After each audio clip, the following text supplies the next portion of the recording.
trying. That's okay. No worries.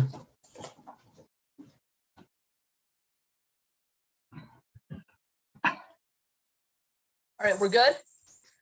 Okay, good evening, everyone. Welcome to the Tuesday, March 16th meeting of the Carrboro Town Council. We'll start out our meeting, Kathy, with you doing the roll call.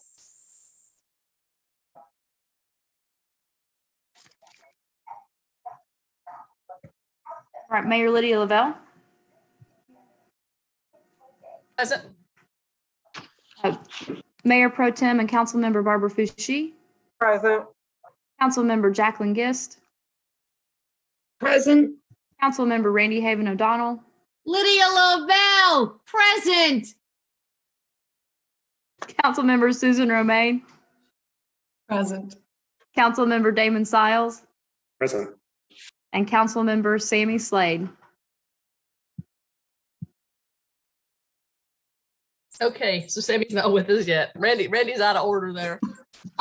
Okay, so we'll start out our meeting then tonight with, as we always open up every meeting, before we're then treated y'all to the Girl Scouts who are going to join us, but we're going to start our evening with a poem by our poet laureate, Fred Joyner. Good evening, everybody. Hey, Fred. How y'all doing? Before I read this poem, I did want to also note this past week I had the pleasure and the tragedy, I guess, to participate in a reading a vigil for Breonna Taylor, the young woman who was killed in Louisville, Kentucky. And I was going to read that poem, but I just wanted to read something a little bit lighter. But I just wanted to make note of that. It's been 1 year since she has been killed, and still her killers have not been brought to justice. There's been no justice in that. So let us be, as we're thinking about all that we've lost over the past year with COVID, let's also think about that. One of my favorite poets, I know this is an old favorite. I was paging through this because I was looking for some wisdom. Lucille Clifton, this is a great collection, How to Carry Water. It's new. And I was thinking, as we come out, as you know, I get vaccinated tomorrow. And so as we're coming out, I'm starting to think about how to gather and reassembling my friends. And so this poem struck me. This poem's called My Friends. My friends, no, they will not understand when I throw off my legs and arms at your hesitant eyes. When I throw them off and slide like a marvelous snake toward your bed, your box, whatever you will keep me in. No, they will not understand what can be so valuable beyond paper, dollars, diamonds. What is to me worth all appendages? They will never understand, never approve of me loving at last where I would throw it all off to be with you in your small room, limbless but whole. So the poem is layered. It speaks on love, about love on many levels, and I think it's a worthy meditation for our moment. Thank you, Fred. I always love poems by Lucille Clifton. They're always awesome. She's amazing. Yeah. Thank you. Yeah. Thank you. Thanks for being here. Go get next shot. Yeah, congratulations. Okay, y'all. So, and for the record, Kathy, do you want to go ahead and note that Sammy's here for the roll call? Yes, thank you. Awesome. Okay, so we have a proclamation recognizing Girl Scout Month, and I think we have some Girl Scouts in attendance.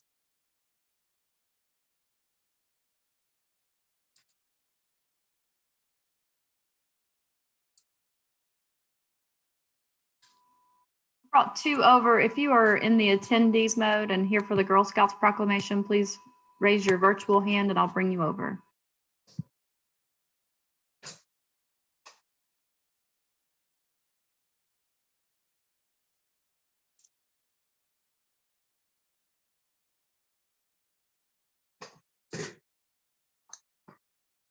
Okay, awesome, awesome. So it looks like we have Cecily Nisbet with us, who is with Troop 1402, right?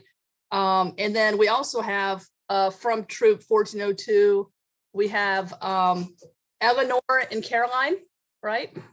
And we have Claire and Julia. And we also have Kiera. So it's good to have you all with us. So I think what I'll do first, if it's okay, Cecily, I'll go ahead and read the proclamation. And then after that, I understand the Scouts want to recite just a couple of Girl Scout type things for us, and maybe the Pledge of Allegiance too. So, all right, so let me go ahead and read this proclamation. Whereas March 12th, 2021 marks the 109th anniversary of Girl Scouts of the USA, the largest and most successful leadership program for those who identify as girls in the world. And whereas as the world's premier leadership development organization for girls, Girl Scouts has emphasized public service, civic engagement, and fostering a sense of community in girls for over a century, and works to champion the ambitions, cultivate the talents, and develop the skills of girls to be leaders. And whereas in these incredibly challenging times, Girl Scouts provides community, consistency, and connection for its members. And in this time of COVID-19, Girl Scouts offers skill-building digital programming and experiences that members can participate in safely from home as they continue their Girl Scout journeys. And whereas at a time when civics education is missing from many schools, Girl Scouts has introduced new K-12 civics badges to bring experiences that deepen understanding of democracy and government, prepare members for a lifetime of civic engagement, and motivate them to be catalysts for change. And whereas Girl Scouts offers 21st century programming in science, technology, engineering, and math, STEM, the outdoors, and entrepreneurship, and helps members develop invaluable life skills. And whereas Gold Award Girl Scouts take on projects that have a measurable and sustainable impact on a community by first assessing a need, designing a solution, completing a project, and inspiring others to sustain it. And whereas today, more than 50 million women are Girl Scout alums, including Mayor Lavelle. And whereas Girl Scouts North Carolina Coastal Pines serves members across central and eastern North Carolina, including members in Carrboro.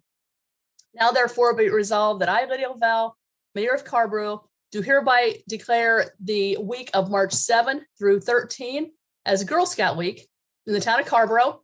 I ask all residents to celebrate the Girl Scouts of the USA, and if possible, to purchase a box of your favorite Girl Scout cookies and eat one or more in honor of their good work. This, the 16th day of March 2021. So congratulations. And I'll turn it over to you, Cicely, and you all can you can have the Scouts say what they would like to say. Well, first, thank you all so much. And we're thrilled that you were a Girl Scout, Mayor Lavelle. I will turn it over to Claire and Julia. I pledge allegiance to the flag of the United States of America and to the republic for which it stands, one nation, under God, indivisible, with liberty and justice for all. And now we are going to hear the Girl Scout promise from Caroline and Eleanor. On my honor, I will try to serve God and my country, to help people at all times, and to live by the Girl Scout law. And the Girl Scout law from Kiera. I will do my best to be honest and fair, friendly and helpful, considerate and caring, courageous and strong, and responsible for what I say and do, and to respect myself and others, respect authority, use resources wisely, make the world a better place, and be a sister to every Girl Scout. Awesome, awesome. Thank you all. Thank you all for being here. It was really my pleasure to declare this week Girl Scout Week. I also really, as I noted in the proclamation, I really appreciate the inclusivity of the Girl Scouts of America. It's always been inclusive and appreciate that. So thank you for being here. Thanks, y'all.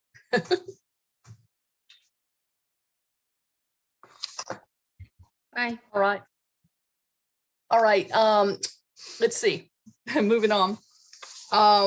Next we have a resolution recognizing Earth Hour.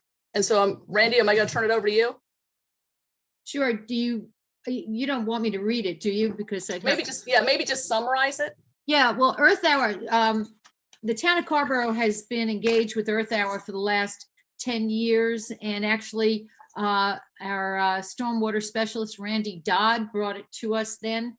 And it's celebrated around the globe, starting with the lights off in Australia and just whirling right around from 8:30 to 9:30. It will be on March 27th for 1 hour, and we ask everyone to participate in sharing the climate awareness, climate action awareness by sharing an Earth Hour globally. So thank you. Right. And I'm hoping that our communications director, Kat Lazorko, will get that message out 8:30 to 9:30. Awesome. Thank you. Thanks, Randy. So you want to go ahead and move that resolution then? I do. Okay. Motion by Randy, second by Okay. Sammy. All in favor, say aye. Randy? Aye. Damon? Aye.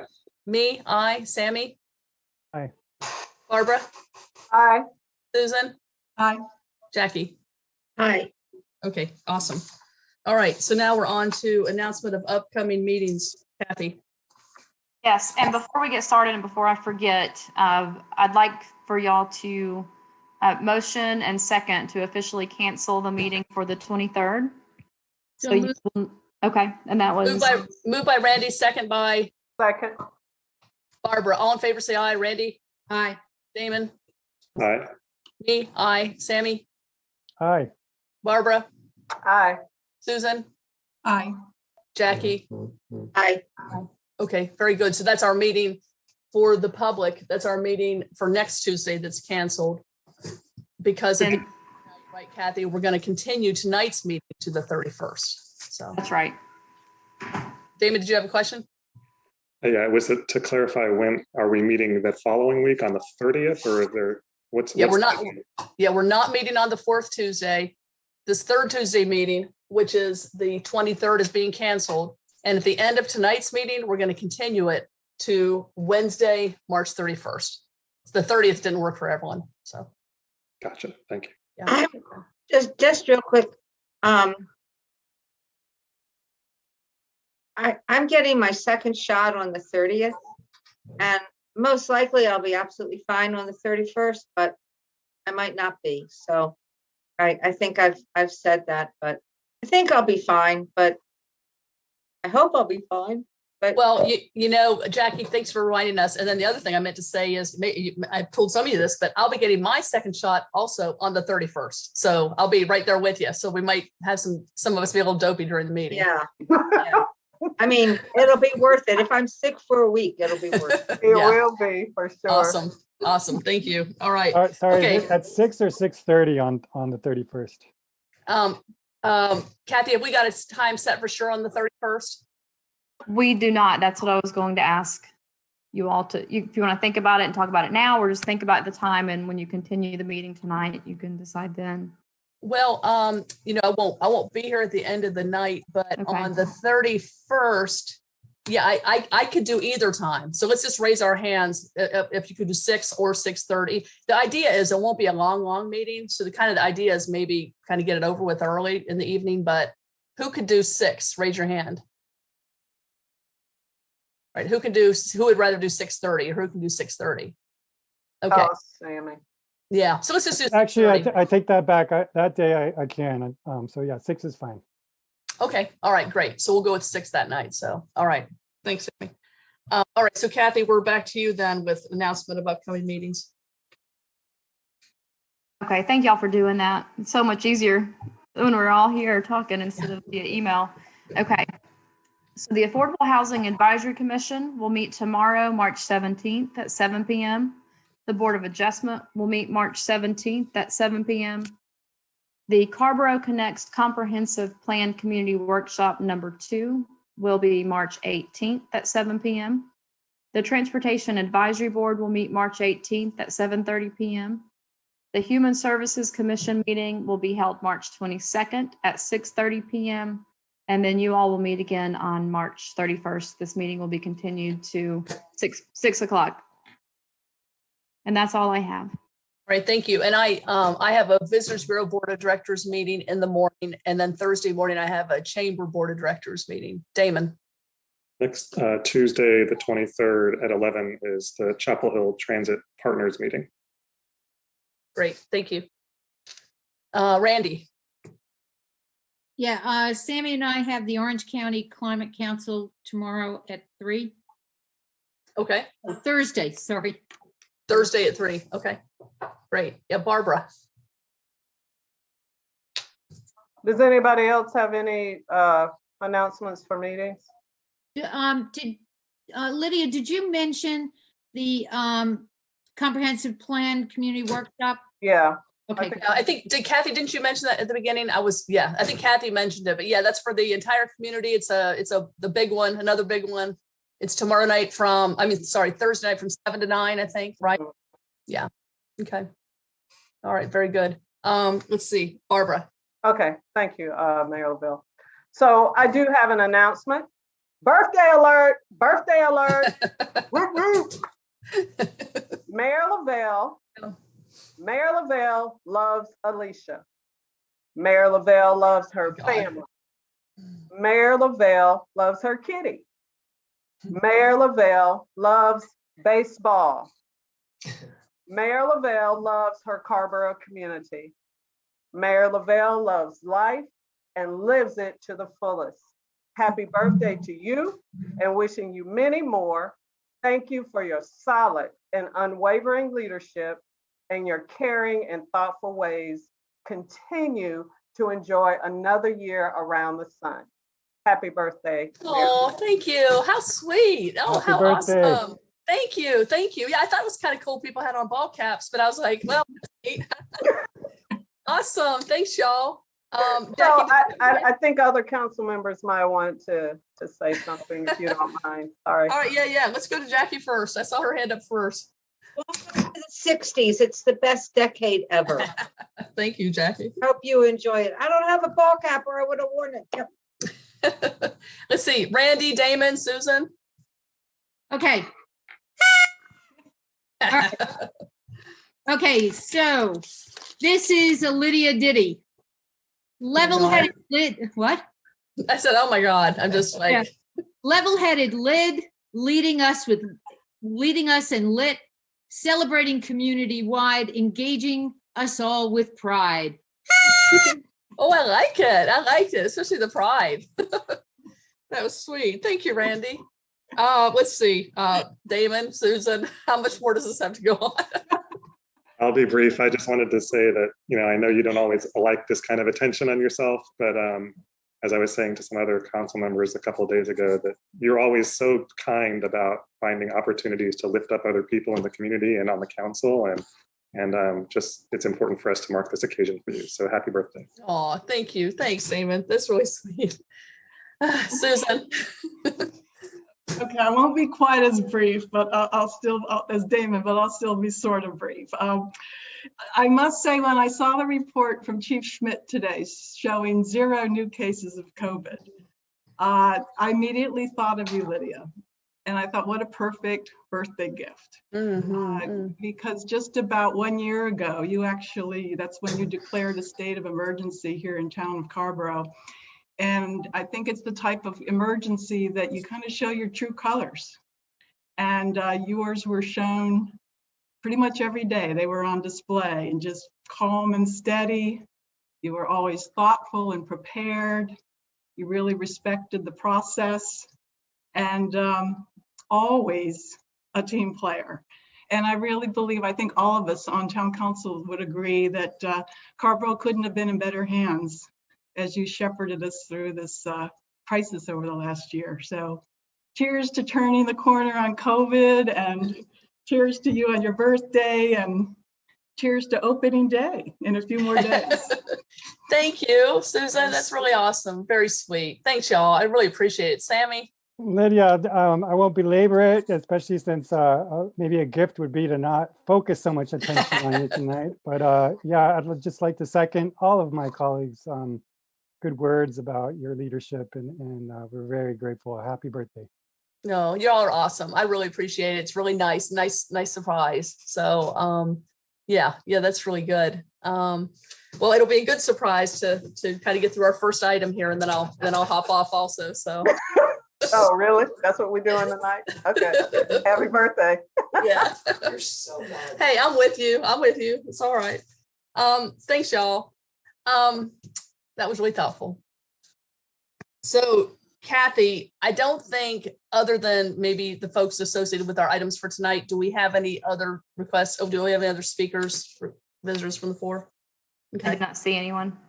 All right, awesome. So we moving on then to our consent agenda, Mr. Manager. Okay, thank you, Mayor. I just want to start off by saying happy birthday to you. And it's really been a real pleasure to work with you for so many years. And I'll echo Susan's comments that you've been a real team player and shown extreme, great leadership during this past COVID year. It hasn't been easy. But thank you, and we hope that you have a really nice birthday celebration today. And thank you again. And with that, I'll go to the consent agenda. We have 8 items tonight.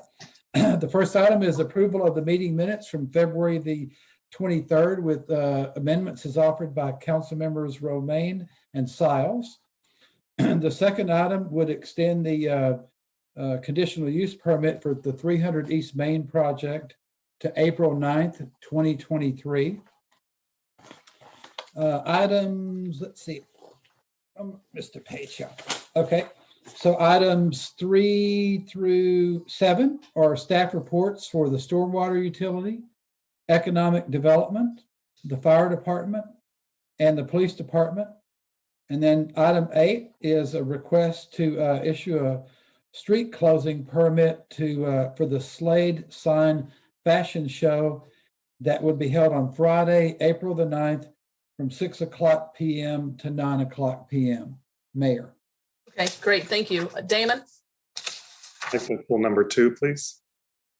All right, point number 2. And then, is there any other ones we want to pull? Yes, sorry about number 1. I haven't had a chance to look at those minutes. So pulling 1 and 2. Is there another one to pull, Barbara? No, I was going to move the rest. Okay, but real quick, I have a question. Is mine misnumbered? Did I do something? Did I look at something wrong? Like 1 is minutes, 2 is CUP, and then it jumps to 4? Is that? 3 is missing. It's kind of like the elevator thing where they leave out the 13th floor or something. 3 is missing. Okay. So that's what I did. I left it out because of the unlucky 13. That's an error on my part. You're not missing. Okay. All right, so we're moving. So this Barbara's moving 4, 5, 6, 7, 8. Then second by Randy. All in favor, say aye. Randy. Aye. Damon. Aye. Me. Aye. Sammy. Aye. Barbara. Aye. Susan. Aye. And Jackie. Aye. Okay, so number 1, we'll bring that back at our next meeting for the minutes, Kathy. And then number 2, Damon. Yeah, thanks, Lydia. So I emailed David and copied everyone a couple days ago about this item, asking for some information about the applicant's willingness to address some deficiencies in the bicycle parking situation over at 300 East Main. We got late today some responses from the staff, which I thought were very helpful. Sammy had also followed up with some additional questions about some related or other issues. And so the applicant provided some responses to those. I was really grateful for the applicant's responses. I think they addressed some of the issues that I was asking about. I would be interested in some further progress and consideration there around the ones that I raised. I don't know how Sammy feels about the responses to his questions, but in the interest of doing that, and of course, in the interest of not spending a long time on this particular item tonight, what I'd like to propose is that we go ahead and approve the attached resolution with a couple of changes that I'd like to propose. One is that we add a 4th whereas clause that lists the 5 items that the applicant has agreed to spend the next 6 months considering. and that we modify the expiration date of the extended permit to be 6 months from April 9th, which would be October 9th of this year. Thank you, Damon. I think that's a great motion. Let me get a second before I make a comment. Second by Randy. Okay, I saw 2 hands up. I wasn't sure if y'all had questions or not, but let me just say this before I go to Barbara and Susan. I do think we're a little pressed to get further discussion and decisions around some of those other questions in terms of we only have one more meeting before April 9th, and that one more meeting we have is pretty packed. And so I think that's a great suggestion to go ahead and go with the ones that they have, agreed to, and then revisit. It gives a little time to talk through some of the others. Let's go to Barbara and then Susan. Thank you, Damon, and Sammy, and for staff for, getting the answers to those questions. So I guess because it predates my service, my question is, and I think it wasn't clear to me, the concerns that are being raised in the questions, were they a part of the original development for 300 East Main, or sort of, or how, you know what I mean? Yeah, so Things I think that may have been missed or not done potentially. Go ahead, Damon.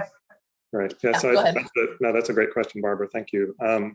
I think the reason what's made this a little bit complicated is because this project, the permit for this project was approved so long ago. It was more than 12 years ago now. Some things have changed in terms of how we regulate things like bicycle parking and some of these other issues in that time. And normally that wouldn't raise a concern because usually projects kind of move along and get developed in that time period. But this is such a big project that it's taking so long to phase in all elements of it that in the meantime, we're making changes. Conditions are changing over time, both in our regulations and in the community's expectations.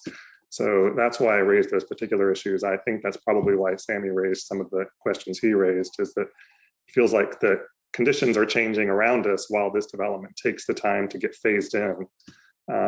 And so I just would like to see some consideration to meeting some of our newer standards that have come about in the meantime. Mm-hmm. Yeah, thank you. Thanks, Damon. Susan. Thank you, Mayor LaBelle. And I wanted to thank Damon and Sammy for raising these concerns. And I also really want to thank the applicant because I thought she provided a really thoughtful, thorough response. And there was only one thing missing, and I was hoping that maybe we could add it to the list of actions that will be considered over the next 6 months. Several community members asked about the paving of the entrance from Libby-Cotton Park Bikeway to 300 East Main. And I was hoping that that could be added to the list that the applicant agreed to address over the next 6 months. Okay. Mr. Mann, I know there are some other questions that were on the emails that Sammy and Damon, I don't have them right in front of me, but that would be another question we would like them to explore, Mr. Manager, if we end up granting this 6 month, application. Sammy. Yeah, thank you, Damon, for bringing this up in your very thorough email. And I also agree with Susan's request, and I would request that we include it, as Damon pointed out, in the resolution as one of the items that the applicant look into. I honestly haven't had time to fully read what the response was. I can see it's very thorough, and I'm very grateful for that. For that reason, I'm glad that we'll have some time in the next 6 months. I don't want this to mean that we won't have an opportunity to also question other ways in which the town has changed and work with our staff and potentially bring up other items with the applicant. And I just want to raise that because that is something I'm interested in. And I don't want this to mean that door has been closed. Thank you. Thanks, Sammy. So this means, so it's March right now. So that means this would come back to us in mid-September. I'm sorry, that means that it would expire the 3rd week in September. And so that means that between the time now and in the summer, any extra kind of, questions like that we have would need to get worked out so that we can have it on an early agenda in September. So Damon. Yeah, so what I'm proposing is, given that the current permit expires on April 9th of this year, we would go out 6 months from that date. So it would be October 9th of this. Got it. Got it. Okay. Yeah. So I guess I'd just like to maybe amend the motion to include the topic that Susan raised, and perhaps do that by adding a fifth whereas, noting that the council has also asked for information about paved access from the Littleton bikeway. I'll second that. So that would be the amended motion, along with what I mentioned earlier. Okay, so that's an amended motion. I can't remember who made the second for yours. Was it Sam? It was Randy, I think. Yeah. So Randy accepts that friendly amendment. Okay, very good. Yeah. All right. So all right. So we'll go ahead and call the question here then and vote. So all in favor of this motion, say aye. Randy? Aye. Amen. Aye. Me? Aye. Sammy? Aye. Barbara? Aye. Susan? Aye. Aye. And Jackie? It says aye. All right, very good. Moving on now, Mr. Manager. Okay, thank you, Mayor. The next item on your agenda is a public hearing, a continued public hearing. Oh, sorry, it's not a public hearing that's been closed, but it's for the conditional use permit for the Art Center at 315 Jones Ferry. And it's not a public hearing because you closed it last time, but it's further discussion. Okay, great. Was James coming on to say Yeah, something? I think James Thomas can, yeah. Okay.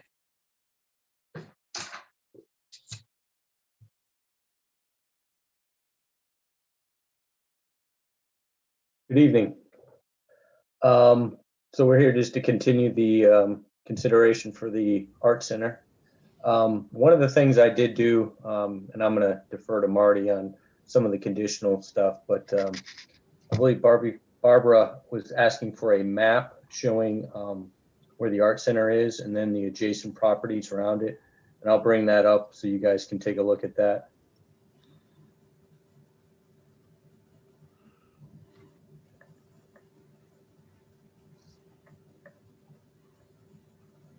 Share my screen here. Madam Mayor, may I make a quick comment procedurally? Yeah, go ahead, Nick. It may be that James is starting this and others, that there's some additional information, whether on screen, orally, or in writing, that is being provided to you.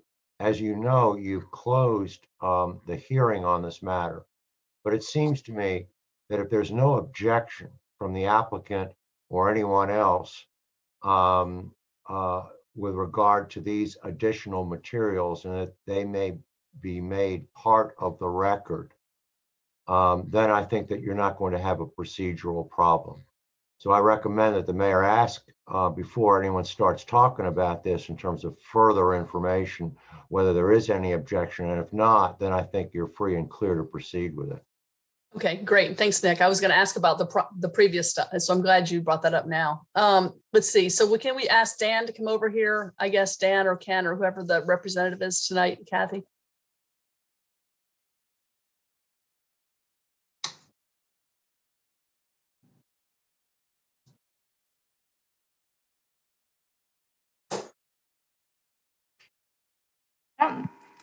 Dan, I'm not seeing you labeled. If you could raise your hand, please. See, I'm promoting you over now.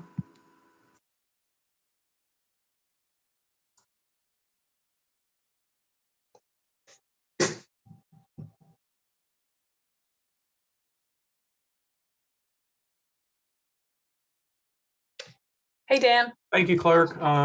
Thank you, Madam Mayor. To Mr. Herman's excellent point, we have no objection to the additional material that has been provided to you this evening. Okay, great. Thank you. Thanks, Dan. Is that suffice then, Nick? Yeah, that would be fine. So everybody understands that all of this information or other information, it may be that there may have been some emails or reports about this. The record reflects that there's no objection to the inclusion of those in the record, even though we have closed the quasi-judicial hearing. Great. Okay. Okay, thank you. Okay, so going back over to James then. So just kind of made a map here superimposing the art center and kind of showing the adjacent properties. So if you can see this is actual Jones Ferry property, or Jones Ferry Road here. This is Barnes Street, and this is where Wilkerson is. And this is showing the end of Prince Street. And this is the adjacent property to Wilkerson. So as you can see, yes, it is correct where where Prince Street ends to where the property we're discussing tonight, there is obviously a property in between it. What I did here was actually superimpose, shown in red here is where the actual Owasso easement is. Just gonna kind of show you that area too, just to help you answer some questions. Okay.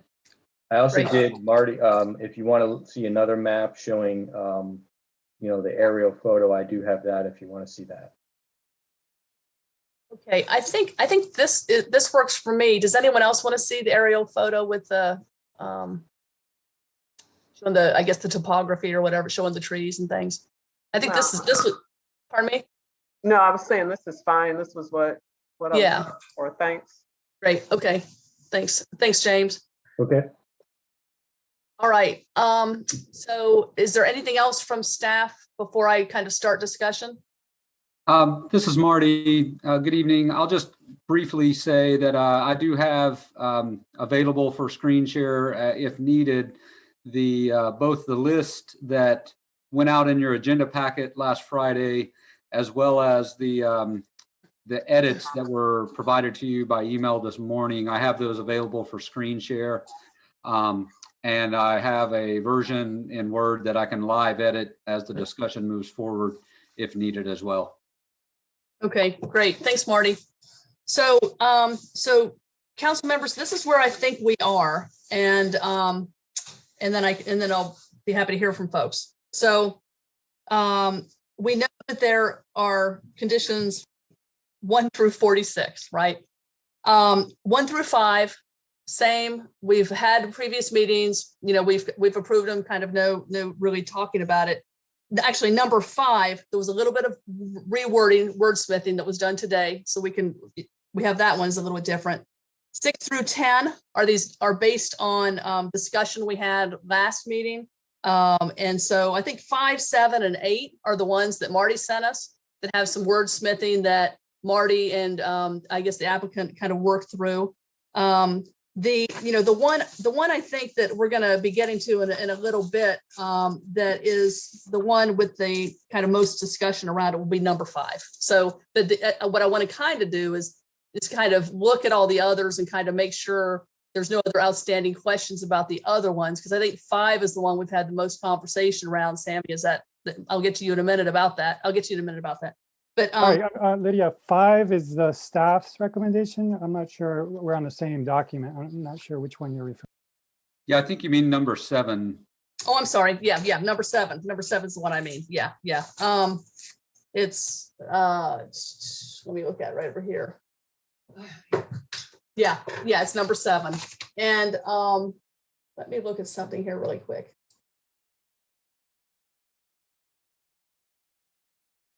Yeah.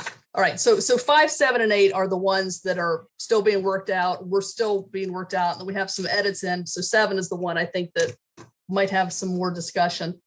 11 through 20, as Marty told us, and as it says in the agenda packet, possible additional conditions based on what the applicant was willing to accept. We've already seen it by email. It's listed here. 11 through 20 look fine to me. I'm just kind of saying that. Y'all chime in as you want to. 21 through 46 are the ones from the advisory boards. A lot of those have been incorporated already into 1 through 20.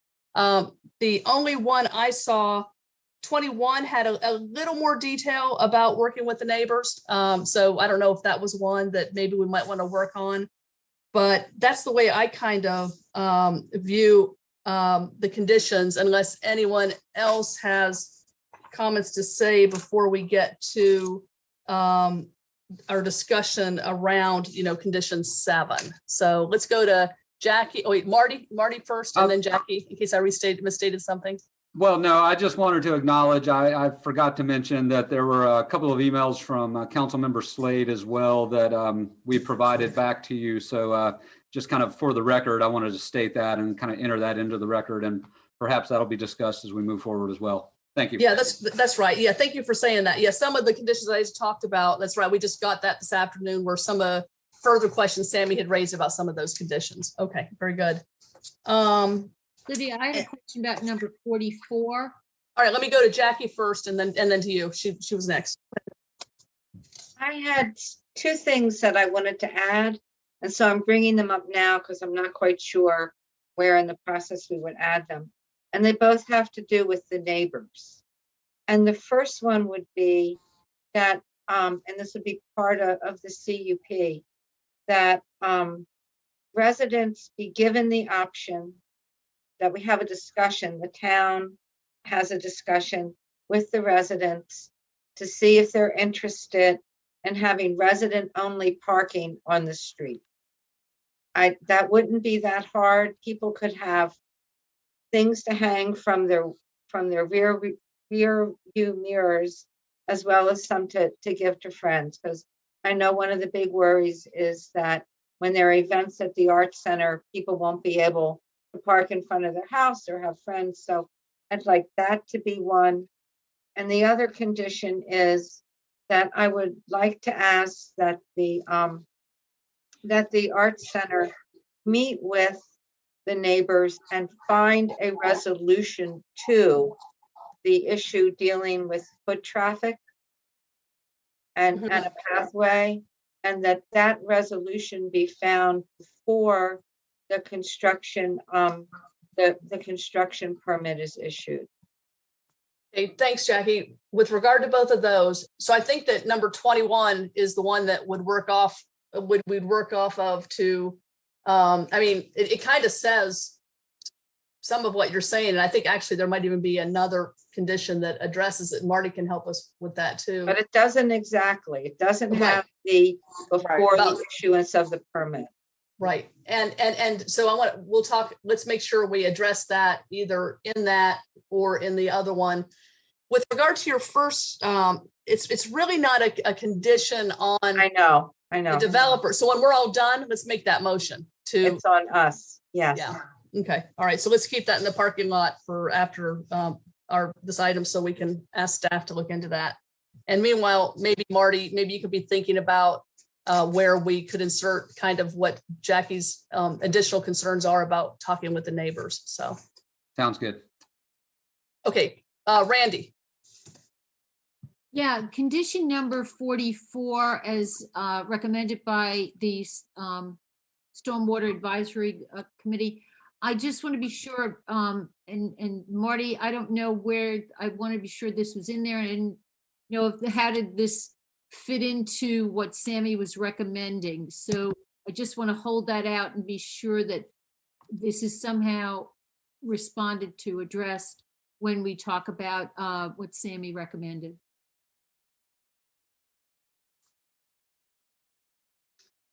So yeah, in 44, Marty, do you want to talk a minute about 44? Sure. Perhaps I should screen share that just so we're all on the same page about what it says. I myself need to remind myself what it says. Okay, should be seeing the conditions if I can make my way down to 44. Page 5.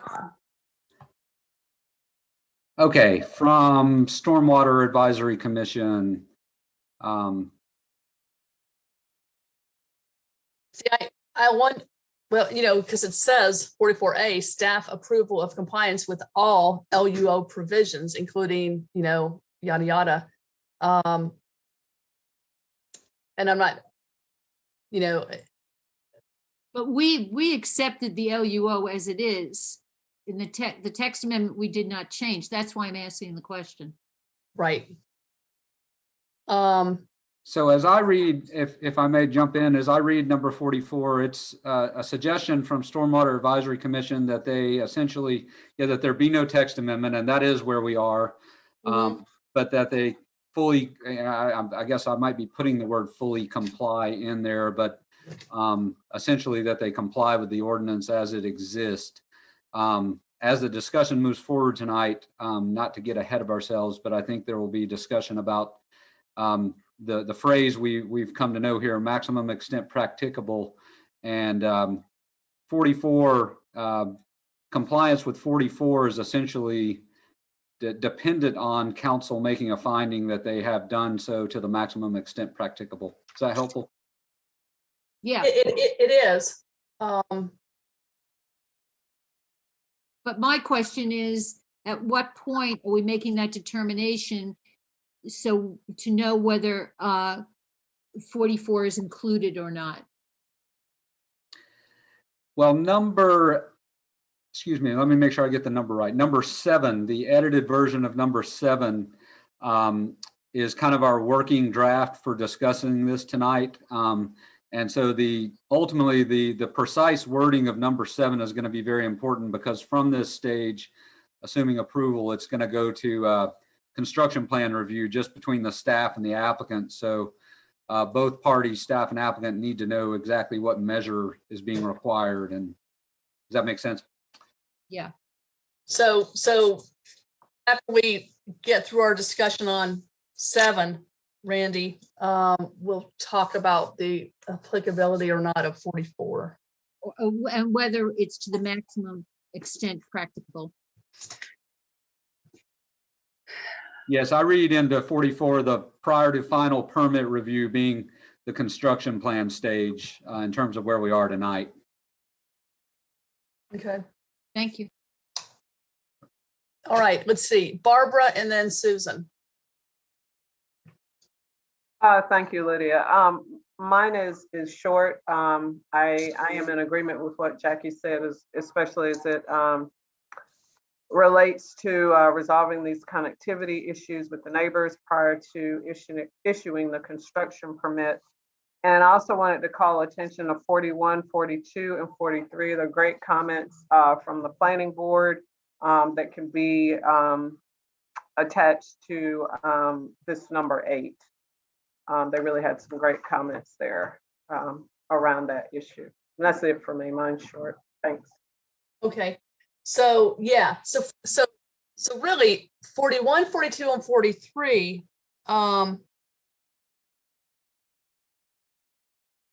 and 8, they kind of all have some overlap. They all have a lot of detail about meeting with the community and engaging and having the community meetings and construction review and pedestrian connectivity, about vegetative screens, security concerns, records, etc. So I'm not sure what's not in 41, 42, or 43. That's what's, 8 seems pretty inclusive of that, unless there's something specific in 41 or 42 or 43. And it's actually kind of like 21. That was the one I was trying to find, the new 8, which kind of covers, I think, what some of Jackie's concerns and what Barbara just said. Marty, was that the intention with number 8, to kind of capture all those? And then I'll get to you, Jackie. That's correct. I was trying to, consolidate into one condition that would make sense with regard to where we are moving forward. But you're certainly welcome to add to or edit it here and now. Okay. All right. Very good. So Susan, I know I got to get to you, but I think Jackie's following up about this comment. So we can, number 8 is where we need to add in whatever you see that's missing, Jackie. I think the issue is that we need to put teeth in it and say that until these issues are resolved with the neighborhood, the construction permit won't be. So it's not just having meetings, because you can have meetings, and we all have been to meetings where nothing happens, right? So it's not just checking off the box, it's resolving the issues. Isn't that what you were feeling, Barb? That's what I was thinking as well. I mean, in number 41, the planning board says you seek to serve the neighbors by including offering discounted, otherwise preferred access to programming and services.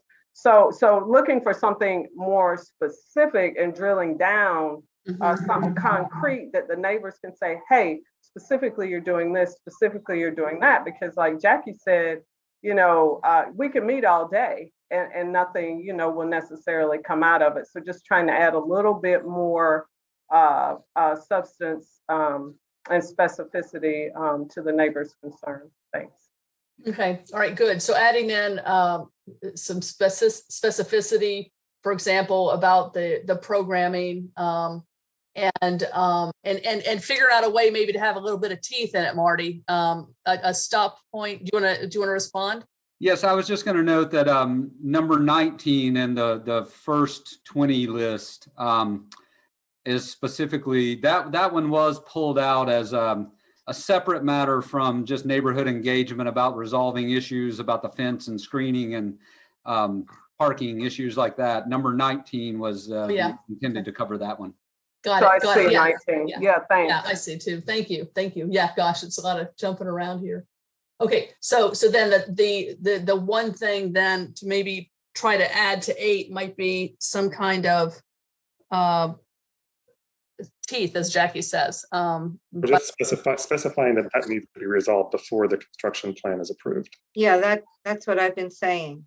Yeah. Okay. So some language like that added into that number 8, Marty. I'm pretty sure that's what Jackie was asking for, but yeah. No, that's good. That's good. Thanks, Dan. Very good. Okay. So I think I'm over to Susan now. Thank you, Lydia. So I'd actually like to jump back to number 1, and I'd like to. We've had some talk about requiring the applicant to set aside 40% of the parking places for compact cars. And I'd like to go ahead and set that as a condition. And if we did that, we would create 2 additional parking spaces. And so number 1 would be revised to say finds that 41 parking spaces are sufficient. And it's only 2 extra parking spaces, but there is tremendous concern about overflow parking. And so it seems like an easy way to at least get an extra 2 spaces. Okay. All right. We'll put that in there and see if the applicant agrees with that. I mean, that's part of what we do is this give and take, but I think that's good. And let's see. Anyone else? Anything? I kind of want to hold off number 7 until we talk through other things. And so I know, Sammy, you had some others other than 7, right? Yes, thank you, Lydia. Thanks for leading us through this really entangled, long list of numbers. A good word. And so I've got just a couple. I'm very grateful for staff's work with the applicant and clarifying some of the accepted conditions that we don't need to address as much today. One that remains for me, or a couple that remain for me. The first one is I'm a little concerned about the bike parking spaces and the overhang. Is that one that we're holding off on, Lydia, or not? Yeah. Let's see. It was. I think it's I can't. It's one of the. I'm looking for it. Number 10. Number 10. My concern stems from the overhang and whether it will actually be covering bikes to protect them. My sense is that this is one of those really high overhangs, and I think staff affirmed that if there was driving rain, it would really not serve the purpose of what a roof over something is. So my question for the applicant would be whether they'd be willing to provide a lower roof that could actually protect the bikes. Okay, we'll ask staff to, we'll ask the applicant to respond to that. Okay, another one is, related to the EV ready, I forwarded some information. Retrofitting EV is way more expensive, and I hear the applicant's concern of it tying up spaces. However, there are employees that will be there too, and they don't take up as much space. So I really would like to encourage the applicant to increase the number of EV. And perhaps along with Susan's request that the 40% of compact spaces happen, those 2 gain spaces could could become EV ready. EV ready is much cheaper than actual EV. So that's another question for the applicant. The other one is, I just wanted to comment on the tree when the applicant consults about the tree's health, really encourage them to check in with town staff who we consulted with on the oaks across from the Century Center. It really does matter who your arborist specialist is, because some have a conflict of interest where they just want to knock trees down, and some really care about trees. So if staff could communicate with them who that arborist was, I think that would be really great. And then my last one of these conditions is a request for the applicant to consider this condition that the developer shall install power outlets at the bike rack for electric bike charging. Okay. All right. So with regard to your suggestions, Sammy, I'd like to hear about the overhang also. The EV thing, I'm not as, I don't know if I'm as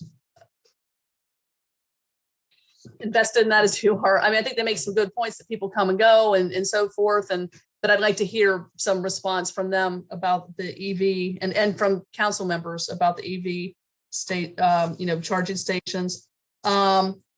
With regard to the tree guy, that was Michael Everhart, I think, right, Randy? So Guy Milieu was who they brought in. Oh, okay, but in any event, I think we're all kind of in agreement with, and I'm sure they wouldn't mind having the name of the persons who could really assess that. And then the power outlets at the bike racks, I think that's a good thought also. So I'm just kind of chiming on my thoughts about some of those conditions. So insofar as the ones we've discussed, that we've all just discussed right now, does anyone have anything to say, yay or nay, about the ones Sammy came up with, the ones Jackie and Barbara and me and Susan and Randy? Yes, Randy. Yeah. I'm with Barbara and Jackie on being particularly sensitive to and specific about the needs of community and tying that to the construction agreement. That's number one. Number two, I like the idea of what that Susan recommends about the 40% of the spaces of maybe creating 2 compact spaces. But I'm not sure when Sammy's saying that they could be used for EV vehicle charging. I don't necessarily know that the EV vehicles will always fit in a compact space. So I think that's something that the staff, rather than making that assumption and putting it in as a condition, I think creating a regular size spaces that are EV ready would probably make more sense than expecting that the compact vehicle would be the EV vehicle. Could I comment on that? Yeah, go ahead. Randy, I totally agree. The point is that one of the objections from the applicant was that they would lose 2 spaces, and doing what Susan's proposing would gain them 2 spaces. Right. I agree. It should be the larger spaces, like you point out. Right. And yeah, great job, guys. Okay. Why don't we, before we get to that number 7, I'd like to hear some response. Dan, if you don't mind, you and your team, if you could respond to some of these thoughts, because we want to see where we are with these. Absolutely. Good evening again, council members and mayor. Mayor, on behalf of the team, rather than you hearing it 18 times, I'd like to wish you a happy birthday as well. Thank you. I remember you and I go back to Durham Open Space and Trails Commission a few years ago, and I won't tell anybody how long ago that is. So keep folks guessing on that. So thank you. Appreciate that. Yes, our team is here this evening to answer these questions. So yeah, I think we've heard now sort of the sum total of the questions, save the the stormwater issue. So I will respond. Yes. Working things out with residents, absolutely. We want to try and do that.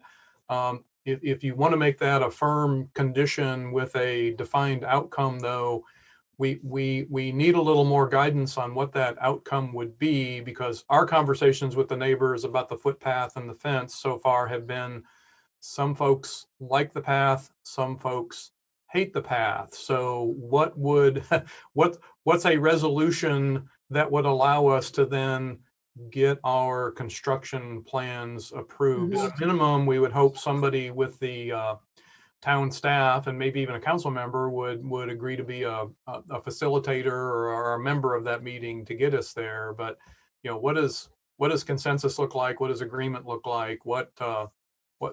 How do we get to a resolution if we still don't have complete consensus among all the neighbors? And thank you, councilperson Fershi. Love to hear your thoughts on that. I don't have any thoughts on that. But I definitely, as I want to see this project move forward, I just want the neighbors, to feel good about the project moving forward, and am happy to participate in whatever, in order to get at, what we're trying to get at, in order for you guys to be able to get the permit for construction. And I understand you saying you're hearing some people want the connectivity, some folks don't want it.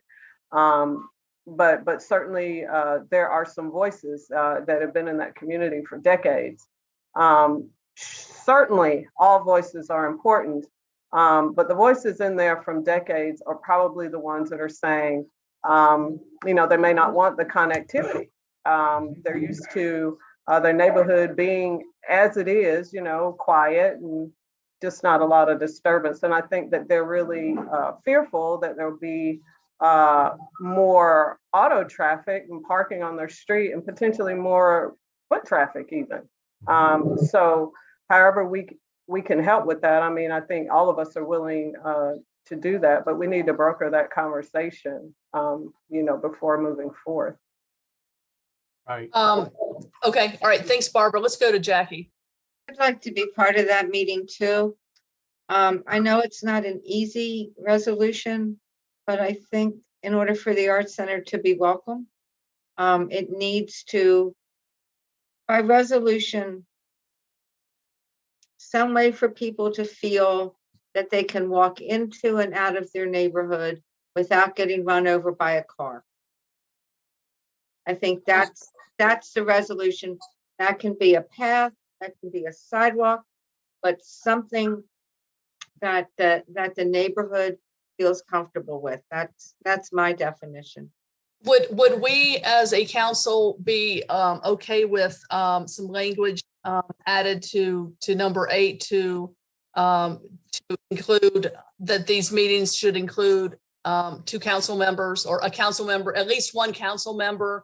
Would that be enough for us to know that if we're a part of the conversation, recognizing we might not achieve unanimity, but recognizing that we can also bring concerns back to our council in ways that we can address it also in conjunction with the Arts Center? Would that satisfy us and you, Dan? Would that be helpful? Absolutely. Yes. Okay. All right. So let's add that language then to that condition to, I think it's 8, Marty. So. Yes, I'm working on that. Yes. Great. Thank you. Okay. And then, so what else, Dan? So relative to some of the other good comments we heard from various council people, yes, the conditions 41, 42, 43 all make sense to us. We like the idea of bringing in a let's call it a third-party arborist or an independent arborist to help us assess ways that we can try and save that 42-inch tree on site. I'd like to kind of wait a little bit later during the discussion to weigh in on the what means EV ready and the power outlets and that sort of thing. I think, as you all know, what we're going to say tonight is an enthusiastic yes, I think, to pretty much anything that doesn't add cost to the project, but we want to be thoughtful about things that do add costs to the project. And finally, I think this is the last big one that was discussed.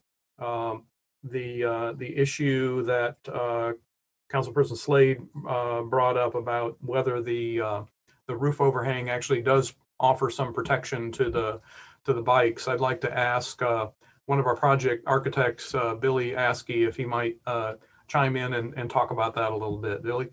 Yeah, sure. Thanks, Dan. Yeah, so we have two roofs. There's the upper roof, which is approximately 28 feet above the outside area, and then a lower, where that front porch is that kind of projects off of the second level. That's 11 and a half feet to the underside of that ceiling. And so that porch projects off 10 and a half feet towards Jones Ferry and is about 40 feet wide. So I feel like there's sufficient area to provide covered bike parking, close to the building entry. Okay. Just a follow-up question. Yeah, go ahead, Sammy. Will the bike parking be closer to the building? In other words, maximizing the overhang advantage? Exactly. Yes, sir. We will put those very close to the building to take advantage of that. Thank you.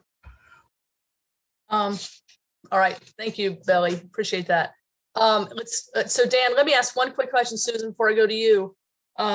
You were kind of capturing some of the additional conditions that council members were bringing up.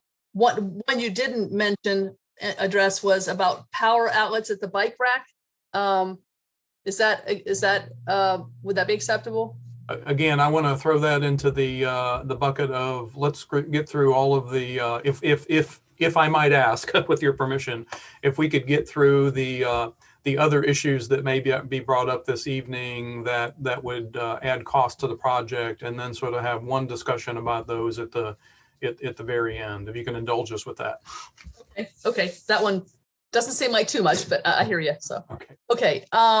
So we have still left to decide about then the what I just mentioned, the electricity to the bike racks, the EV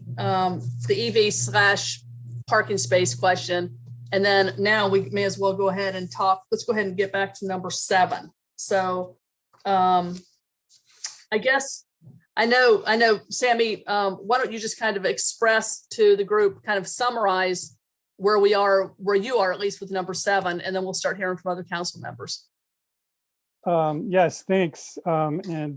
And I just want to preface this by saying I ardently support the Art Center and very much want them to be in town, and find it unfortunate that we're up against our land use ordinance, which requires something very specific, and that's our challenge. Is how can we do both, which is something that I feel everyone on this council has expressed.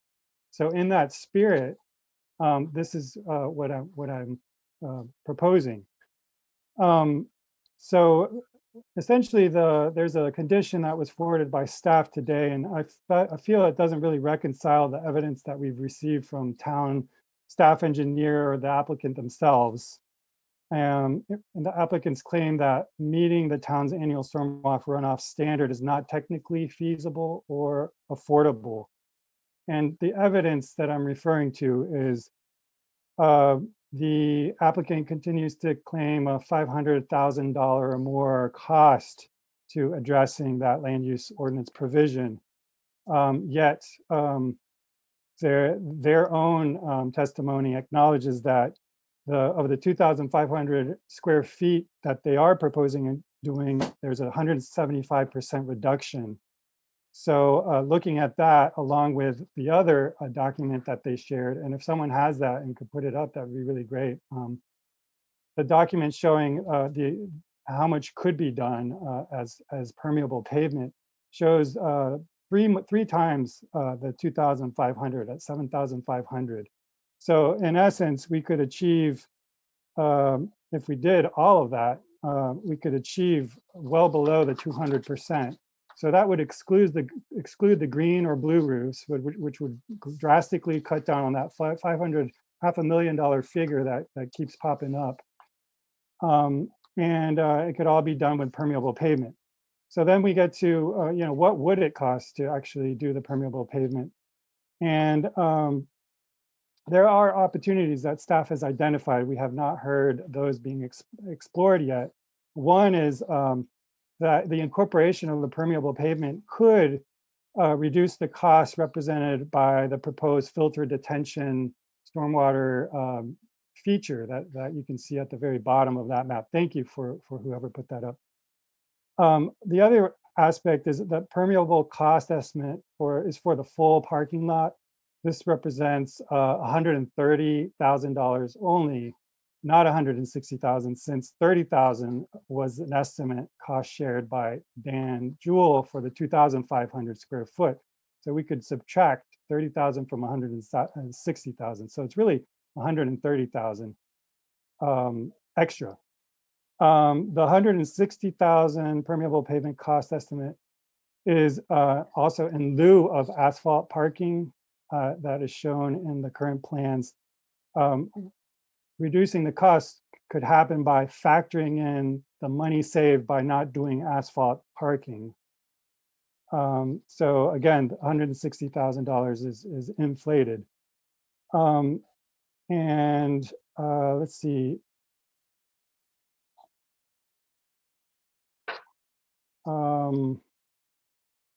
So that's the summary of it. So I'm proposing an alternative that is based on alternative condition that is based on the applicant's testimony, staff's testimony, and our town engineer.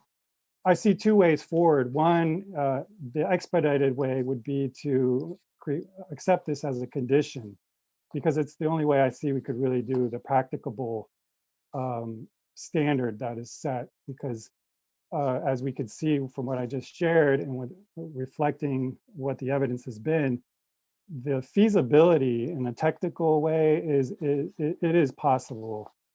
And then the estimates for the costs, staff recognizes that there's more questions than answers in this regard. Could be further explored. So understanding those two things, the condition I'm proposing, I'm trying to find it.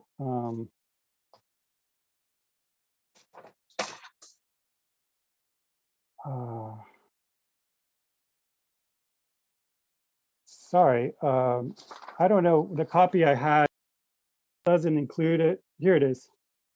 Okay, so based on the testimony from the applicant, town staff, and the town engineer, that additional stormwater control measures for the project are technically feasible and financial costs are yet to be determined, town council finds that the applicant has complied with the stormwater volume provisions of Land Use Ordinance Section 15-263G3 to the maximum extent practicable by incorporating approximately 9,000 square feet of permeable pavement or sufficient to meet the ordinance, whichever is less, or $100,000 worth of permeable pavement of the parking lot of the proposed project as shown in the attached exhibit, which was that image. Thank you for putting that up. And sidewalks, provided that an acceptable infiltration rate can be obtained in the existing or native underlying soils or imported soils below the permeable pavement system. So that's a modified condition on the one that the applicant has expressed willingness to accept.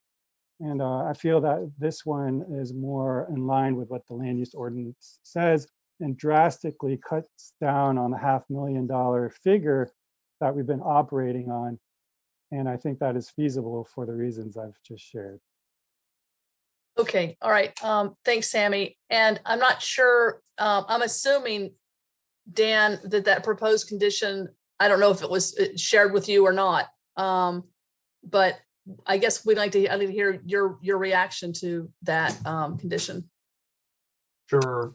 We staff did share some of the commentary that Councilman Slade provided this afternoon, so we did get a chance to look at those things. I think because we all know what the issue is with the project. If I could, I'd like to ask the director of the Art Center, Dan Mayer, to come on just for a second and talk about why their budget is the budget that we have and the challenges that the Art Center has had over the past year in doing fundraising. Dan? Okay, great, thanks. Hey, Dan. Hey, how are you?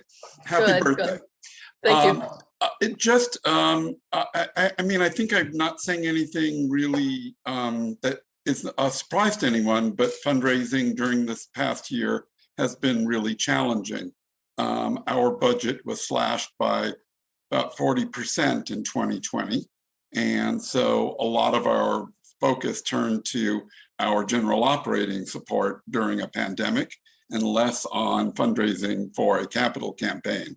Also, a lot of the foundations we were talking to in 2019, in 2020 told us, we're putting all our general funding on hold so that we can do pandemic funding. Come back to us in 2021, so we're only going back to them now.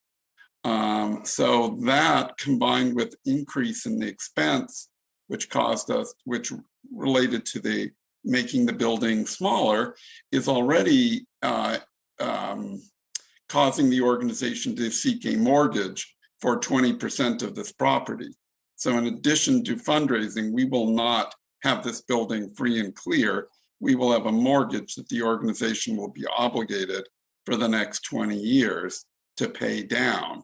So any additional expense is an issue at this time in terms of what debt we can carry and how we can get our fundraising back on track. You know, money is always fungible, but money is always limited. And so we are trying to conduct and restart this capital campaign at a time where no one is quite sure of the future and no one is quite sure how programming at a concert venue at a school will work. So that is our business, is a concert venue, school, community center. And that is a tough time to project where your business will be 5 years from now. And that extends to our capital campaign.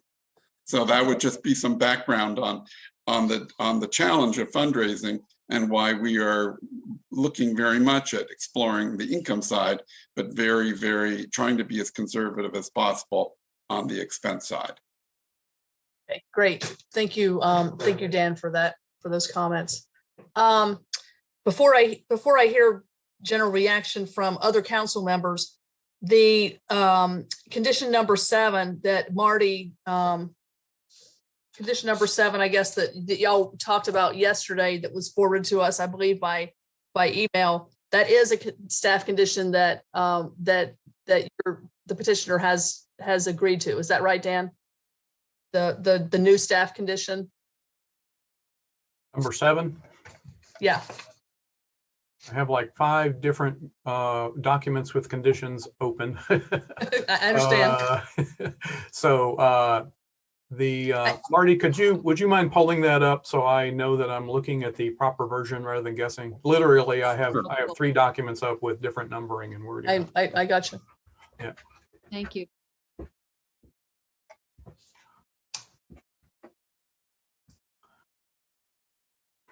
Yeah.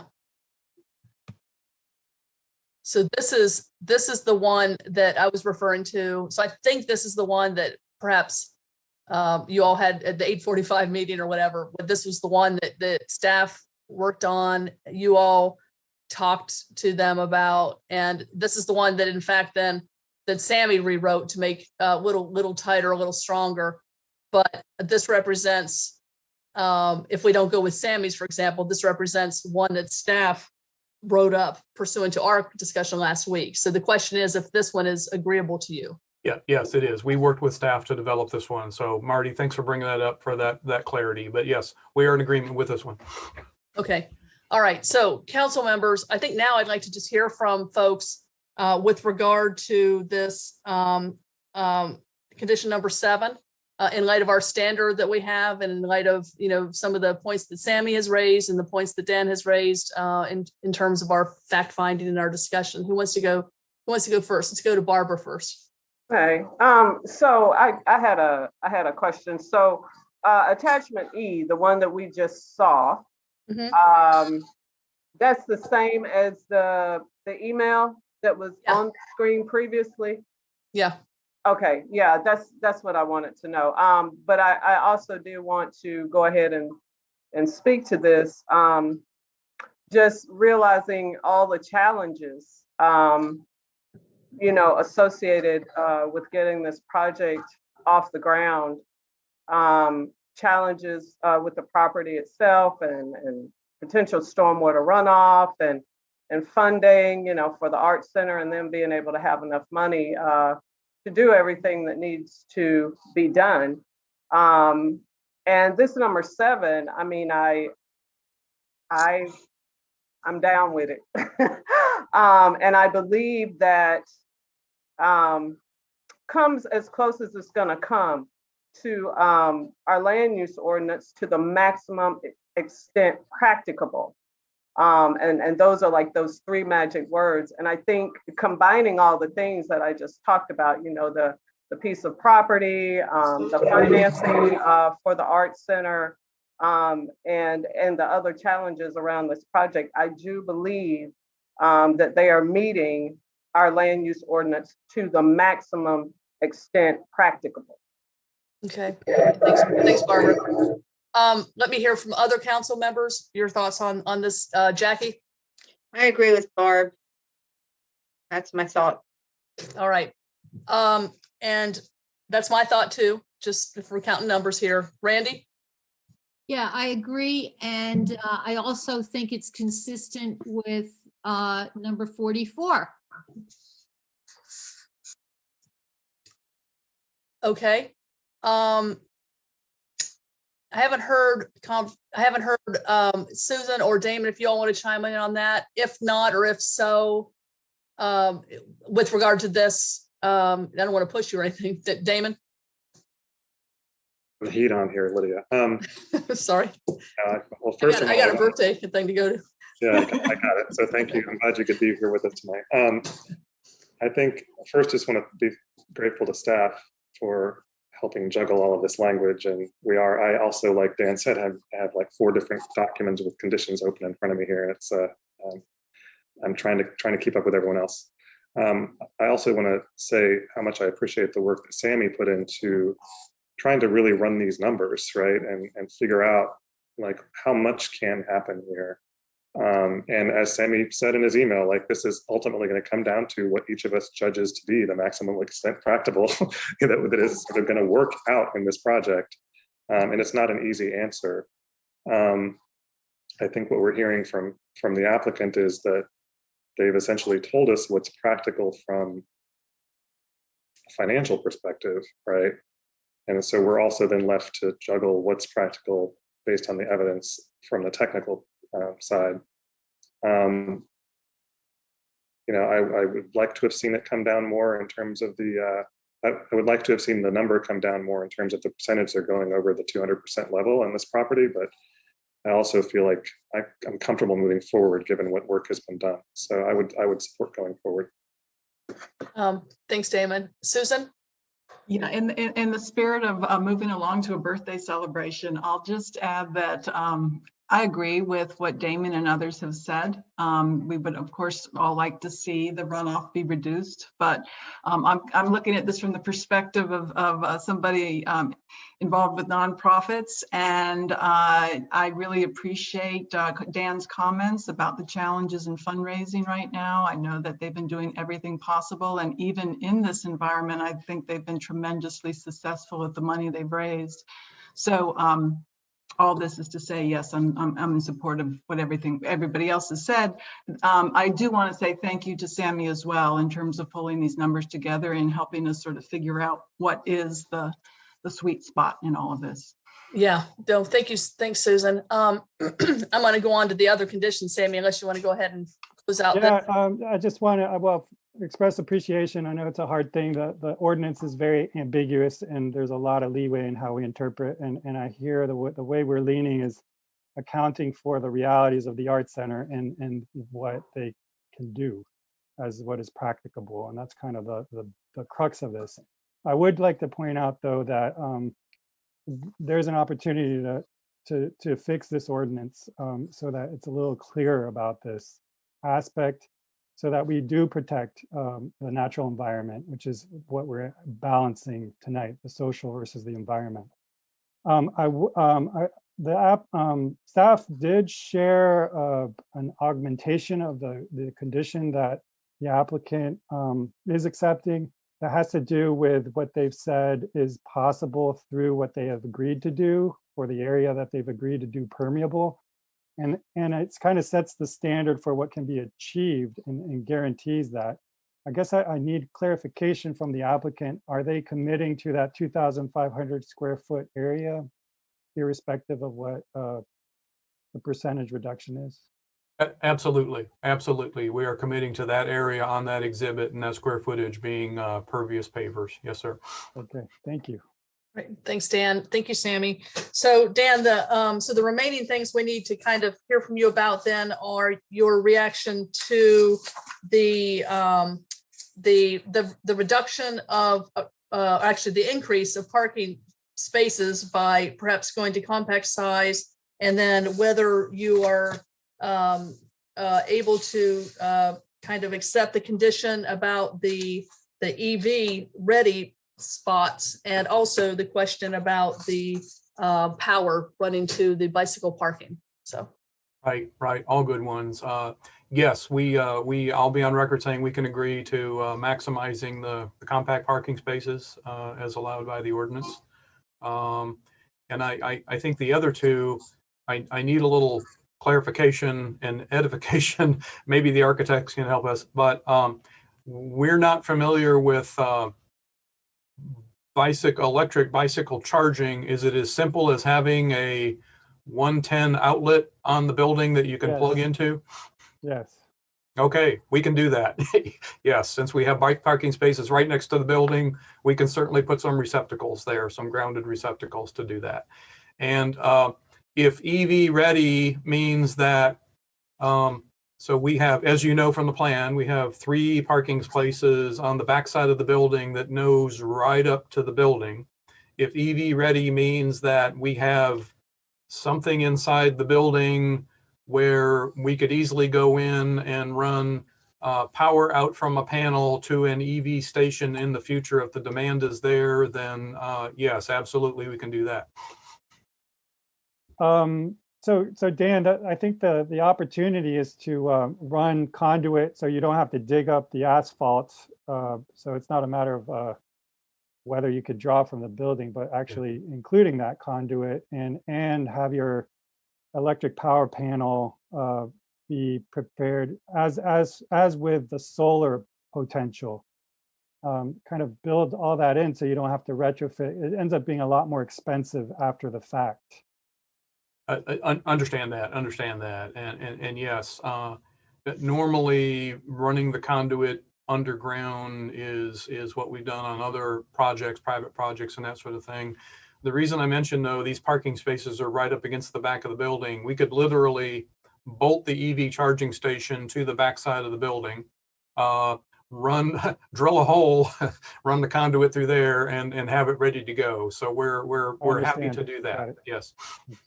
okay, so Marty, it sounds like the conditions are like number 1 will be modified from 39 to 41 with the compact ready size, right? And then the condition that Sammy had sent was simply this language: the developer shall install power outlets at the bike rack for electric bike charging.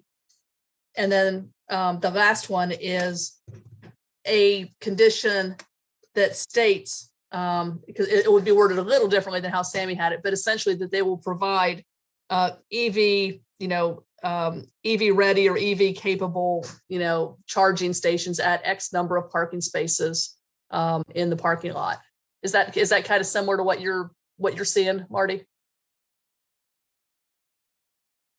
Yes, I'm trying to keep up and do a little editing while we talk, but yes, the substance of what I've heard is consistent. I want to go back before. I don't know if now's the time, but I want to just get this on the record about number 7, the final wording of number 7, and I believe Sammy was getting at this on some level. The staff had suggested a condition that the applicant didn't quite find acceptable, that involved getting a percentage increase into the condition itself. And they did express, to us during our meeting on Monday, reasons why.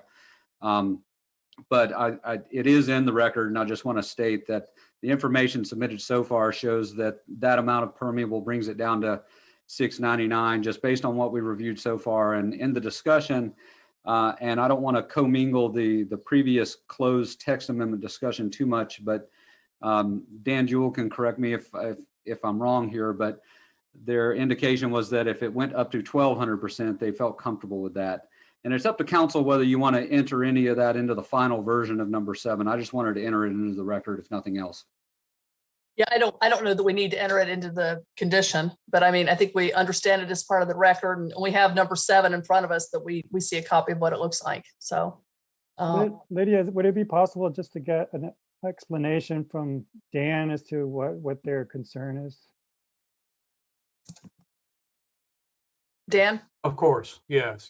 Our concern over that is until we do the grading and get down to subgrade and understand what the actual real world infiltration capabilities of the soils are, even without adding the layers of engineered compactable but pervious soil that we're going to do, we don't know if that number is 700%, 600%, 800%, whatever. So that's why we didn't want to commit to a number, because it's an unknown at this time. Okay, thank you, Dan. So Marty, I know. So we have conditions numbered 1 through 20. We had Randy's old condition number 44. Does it still make sense in light of how we're moving forward here? And if so, do we need to renumber it? And also these other 2, are these new numbered conditions or?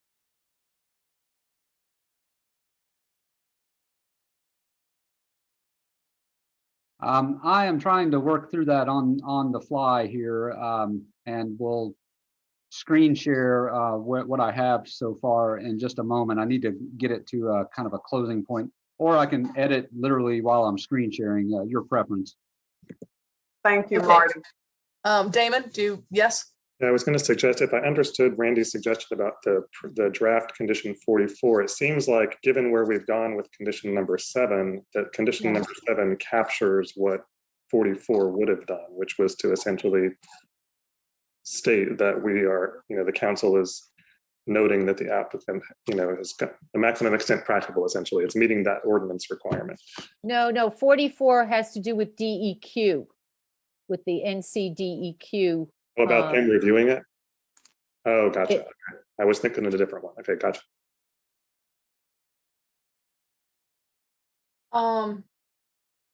Yeah, written documentation from the state. Okay, so we have one. So Marty, if I've got it right, then we've got 1 through 20, and then you're figuring out how to do 21, 22. I guess you could share the screen with us if you'd like. You're probably pretty close to. Sure, that sounds good. We'll do that in just a quick second here. Okay, so 21, I was just actually getting ready to type the one about provide charging station for electronic bikes proximate to the primary entrance to the building. Marty, more significant is next to the bike rack. Okay.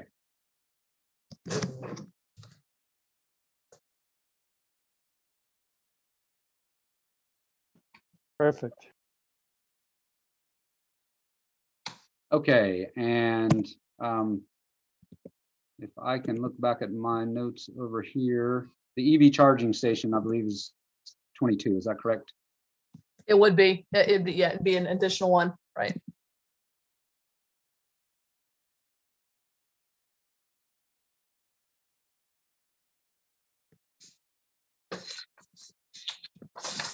And is it 20%? Was that the agreed upon number?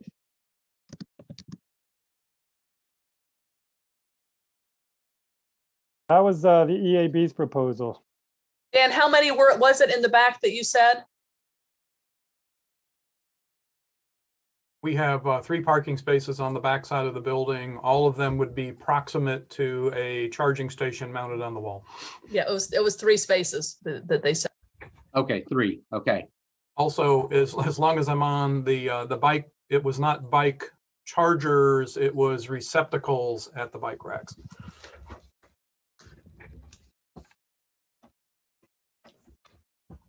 On 21. Yeah, on 21, the wording of that is more of really electrical outlets, right? Yeah. Yeah.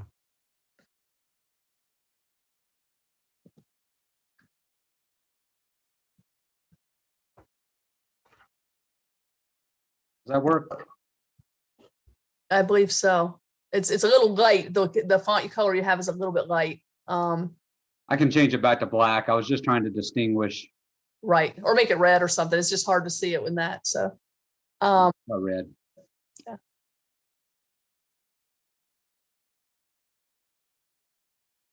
So those are those 2. And did I miss another one? I have some working notes here. Well, on number 1, did you increase that from the number of parking spaces? I did. Let me scroll up to there. And I put that in blue as well. So let me change that to red. Okay. All right. Very good. And then I think the final one was to include on condition 8 that a couple of council members would help with the public engagement meetings. Yes, I have let me screen share that. I have that on a different document. I have an edit to that. To the number 8? Yep. Okay, here this is. Let me change this to red again so it's easier to see. Where's your edit on that one, Nick? Well, let me see if it got into it. We've been on the background here talking. Okay. Going up to the top. Let me just take a look at it. We've been talking over the phone about this to try to get it done. Yeah, okay. And then come down to the bottom, Marty, on 8. No. This isn't right. Marty, you should have received an edit to this from Trish about 1 minute ago. Okay, let me find that.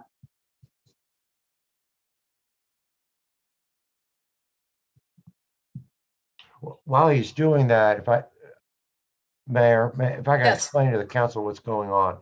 Yes. Is that it's a good idea, and certainly you can have outreach, so to speak, to the community about their concerns. What can't happen, it's just unlawful, is to provide the community with, in essence, authority to dictate an ultimate outcome. Because that's ceding authority to private citizens, what otherwise falls within the purview of the council itself and the planning staff in terms of other regulations. So this redraft that Marty will show you, which only redrafts a small part of this, cures that problem, but keeps the intent that you're trying to accomplish. Okay. Okay. I guess what I'm looking at, I didn't see where it gave them that that kind of power, but Well, to ensure that their concerns are addressed, you see that? In the old language?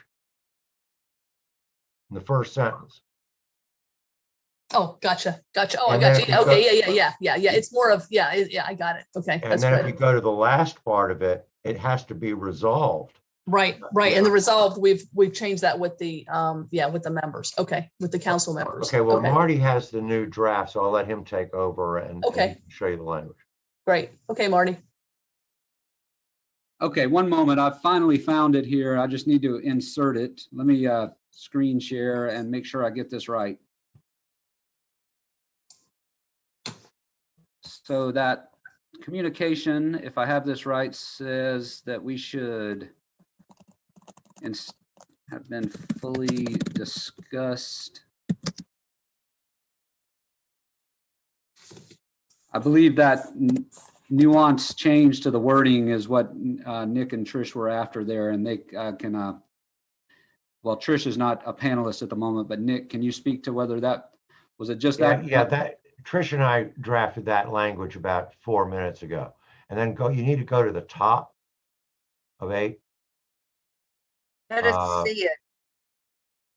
Commits to confer with. The developer commits to, right there, after 2, put confer with.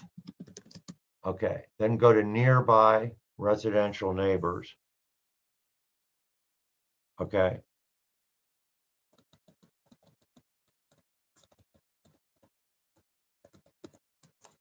Okay, and after neighbors, put about their concerns, period.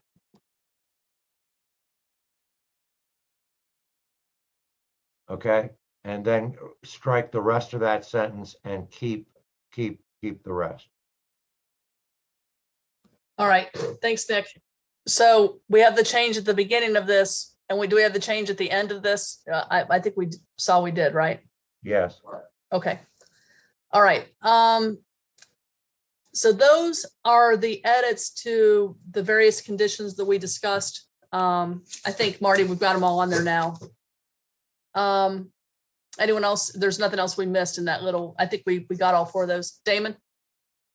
I just wanted to see what Marty was doing with the condition 44 that Randy had raised. I had a question / concern about some of that language. Yeah. Okay. Marty? Okay. Let me screen share again. I think it's probably best that we're all seeing the same thing here. So I'm going to scroll down to 44 again to remind myself and others exactly what that says. That is No. not what I have. No. Yeah, that's not 40. That's not 44. That's the 44 is the one that Randy's talking about, the SWAC one. Oh, the SWAC one. Yeah. Excuse me. Yeah, it probably got misnumbered or something, but yeah. 47. It's Like you now have it at 46. 46. Yeah. There it is. There it is. Yeah. So I think, it would be sensible, of course, to, if we need this condition, to recognize that we're essentially saying here that we're complying. I think the issue with 15-92K is that section of the ordinance is about variances. And this board, we're not issuing a variance. That's not what we're in the middle of here. And so getting DEQs or, approval of a variance, I'm a little worried about what this will do. Yeah, that is actually number 5 in the original list, with a slight rewording requested by the applicant. I can screen share that. So Marty, is what you're saying that the essence of this 46 is already kind of covered in 5? Number 46, here's how I'll try to concisely say this. The portion leading up to the last sentence is covered by condition number 7 that we've discussed, maximum extent practicable. Mm-hmm. And that last sentence regarding 92K, I'll screen share the edited version of that one, as we've ended up this wording for number 5. Okay, I got you. And that just, it doesn't mention K, but it broadly Yeah. talked about 92.1. Okay, great. Thank So- you. Thanks. So Randy, I think it's covered now. See, in 5, it has DWQ, and in the rest of 44 is now covered in our new number 7. Okay, the rest of 44 is covered in the new number 5. Is that what In you're the saying? new number 7, in number 7 that we're working on, and Okay. then the rest of it is addressed here in number 5. Yeah, by combination of 5 and 7, all of 44 has been addressed. Perfect. That's what I wanted to know. Perfect. Thank you. All right, Damon, good catch. Thank you. All right, I think we're getting close to a motion, y'all. Barbara? Can we go back to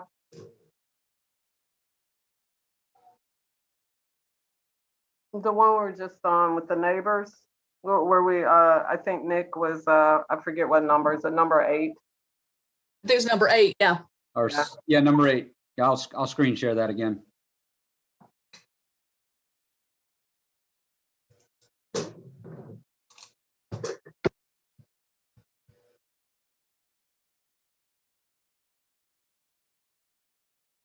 Oh, excuse me, I have the wrong document. Let me redo that. A lot going on. It's okay. Mhm. Thanks. Number 8.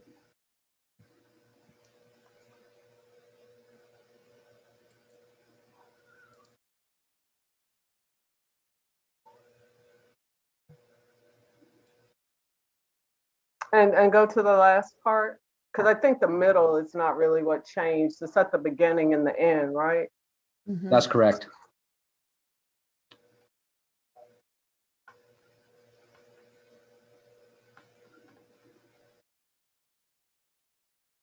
Before the construction management plan or before the permit, or are we talking about the same thing? Effectively the same thing. The construction management plan has to be approved as a part of the construction plan review. So it could really say either.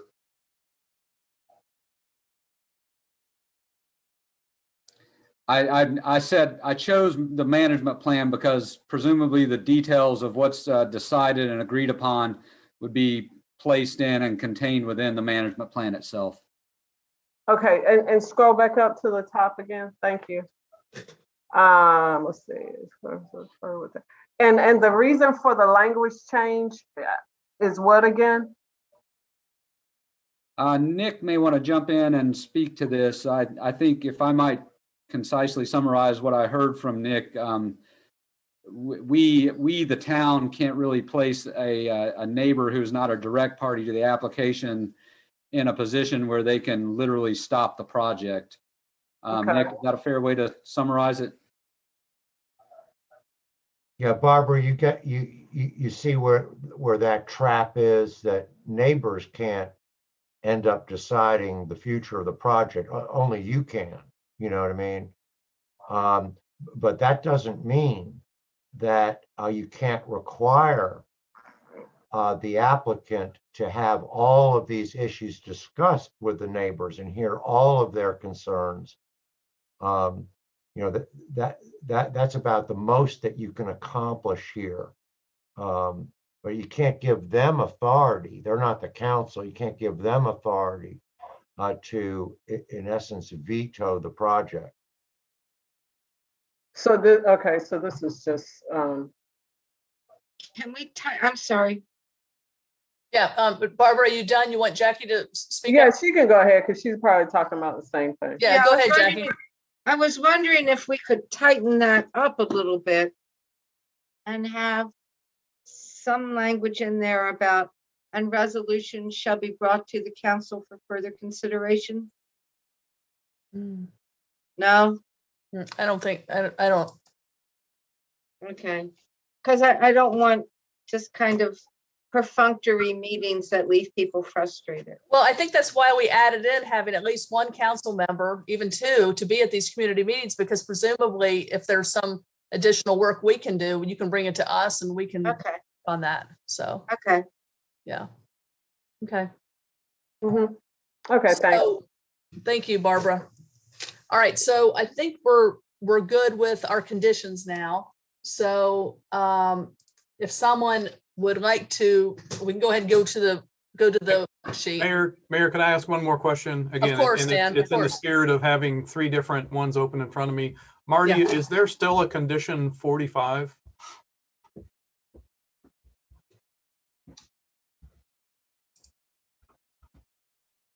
You're on mute. Sorry, I was muted. Just to, No, I'm going to no. look that up. Can you repeat the number, Dan? 45. Yeah, the mayor there's not- said no. No, the 45 was a SWAC recommendation about the SNAP calculations and all that and everything. That's not. Thank you. I'll be quiet. On a quick editorial note, I have DWQ and it should be DEQ. So I Yeah, okay, changed that. right. Thank you. DEQ. All right. All right. So I think we're good to Barbara. Yeah. Yeah, are we good to go to attachment E? Is that where we're? Yes, we are. I think we're good with the worksheet. Yeah. Okay. All right. Do you want to move completeness of the application? Yeah, I would like to go to the worksheet and move completeness of the application. Second. All right. Motion by Barbara, second by Jackie. All in favor, say aye. Randy? Aye. Sammy? Aye. Me? Aye. Susan? Aye. Barbara? Aye. Becky? Aye. Damon? Aye. Keep going, Barbara. I'd also like to move compliance with the ordinance requirements. Second. Motion by Barbara, second by Damon. All in favor, say aye. Randy? Aye. Sammy? Lydia, I just want to share why I'm going to vote the way I am. I know I'm going to be the lone vote in this regard. As we've talked about, that there's ambiguity in the ordinance, and we are interpreting that ambiguity as we do. The way I'm interpreting it is, firstly, I feel it's bad precedent that breaks our record of compliance for this provision in our ordinance. It exceeds the maximum annual stormwater runoff by 3.5 times, and we haven't violated this ordinance until now. Second is it's bad precedent because it subsidizes through the degradation of our natural environment. And it's a continuation of this malady that exists in our system where we live, we exploit the voiceless for our human and inhuman needs without regard to our larger self needs, this broader sense of who we are, the environment. And I also believe that the subsidy should happen through town coffers, not by continuing to violate our environment. All that to say, I won't vote because I interpret our land use ordinance and this to maximum extent practicable in a different way. But I would like to raise the opportunity for us to really put our heads together and think of rights of nature. A lot of communities in the United States and the world are taking up ordinances that recognize the rights of nature. And I think this is an experience that we're going through right now that highlights the need for us to, as we're doing, for example, with so many other social injustices, Black Lives Matters comes to mind immediately, to really raise our awareness of what we need to care for and protect. So I just wanted to preface my no vote with that. Thanks, Sammy. All right, so Sammy said no. I vote aye. Susan? Aye. Barbara? Aye. Jackie? Aye. And Damon? Aye. All right. Next motion, Barbara. Do you want? Which will be number 3, consideration of the proposed conditions. Okay. And so consideration of with the conditions that we outlined. And okay, and let's see. I think that, and I think it's 3. Usually, I think we do 3/4, right? It's granted, subject to the conditions, or do we take 2 votes on this, y'all? Two votes. Okay. All right. So consideration of the conditions. Motion by Barbara, second by Lydia, could I make a request? Could we vote for all the conditions except the stormwater one separately, so I could vote yay on part of this? And I understand if you don't want to do that, but that would be. It doesn't matter to me. We could, well, this one is just, Well, if you're voting against it, you're voting against it. yeah, Sammy, I don't understand that. Yeah, I think we'd have to break it out on 3 and on 4. So let's just keep rolling with this. So Barbara's motion. all right, Damon seconds the motion. All in favor, say aye. Randy? Aye. Sammy? Nay, just for the stormwater provision. Yeah. Me, aye. Susan? Aye. Barbara? Aye. Jackie? Aye. And Damon? Aye. Okay, and then so our final motion then. I move for the granting of the application. Second. A motion by Barbara, second by Jackie. All in favor, say aye. Randy? Aye. Sammy? Nay. Me? Aye. Susan? Aye. Barbara? Aye. Jackie? Aye. Damon? Aye. All right, very good. There you go, Dan. There you go, Dan. Thank you, everyone. Thank you so much. Thank you. Thanks, you all. All right. Thanks, Have a y'all. good evening and a happy birthday. Don't go too crazy. Thank you. Thank you. Congratulations. Bye-bye, y'all. Look, before I leave, yeah, I won't get too crazy. I have visitors bureau at 8 in the morning. But I wanted to say, before I hang up and hand it over to Barbara, don't forget, I think Jackie was gonna make a motion about the parking, but I'm gonna go ahead and head off. Do I need to be excused, Kathy, or no? I move we excuse Lydia from the remainder of the meeting. Second. Second, bye. Randy, all in favor, say aye. Aye. Bye. Goodbye. Happy birthday. Birthday. Bye, y'all. I actually have 2 things, and Barb, since you're now Mayor Pro Tem, the first thing is it's almost 9 o'clock. We're an hour behind. I wonder if we want to again delay the cemetery proposal. I know it's last minute, but we're already an hour behind. And the second thing is that I'd like to move a resolution that town staff work with the neighbors to discuss resident-only parking options if the neighbors are allowed. So that would mean we would need to survey the neighborhood and ask if that's something that they're interested in. Otherwise, they're not going to be able to park in front of their houses at the first big show. So that's my motion. I'll second that. Okay, so motion by Jackie, second by Randy. Is there any further discussion, or Sammy? Yeah, I appreciate where you're coming from, Jackie. I personally am not for the kind of subsidy, like private parking on public streets.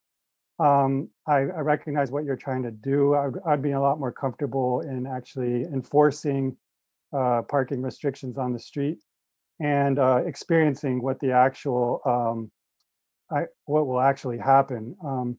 I just don't like this precedent being set in our town. I think that would require a broader discussion. Appreciate that. Does anybody else have anything before I call the question? I just asked a clarification question.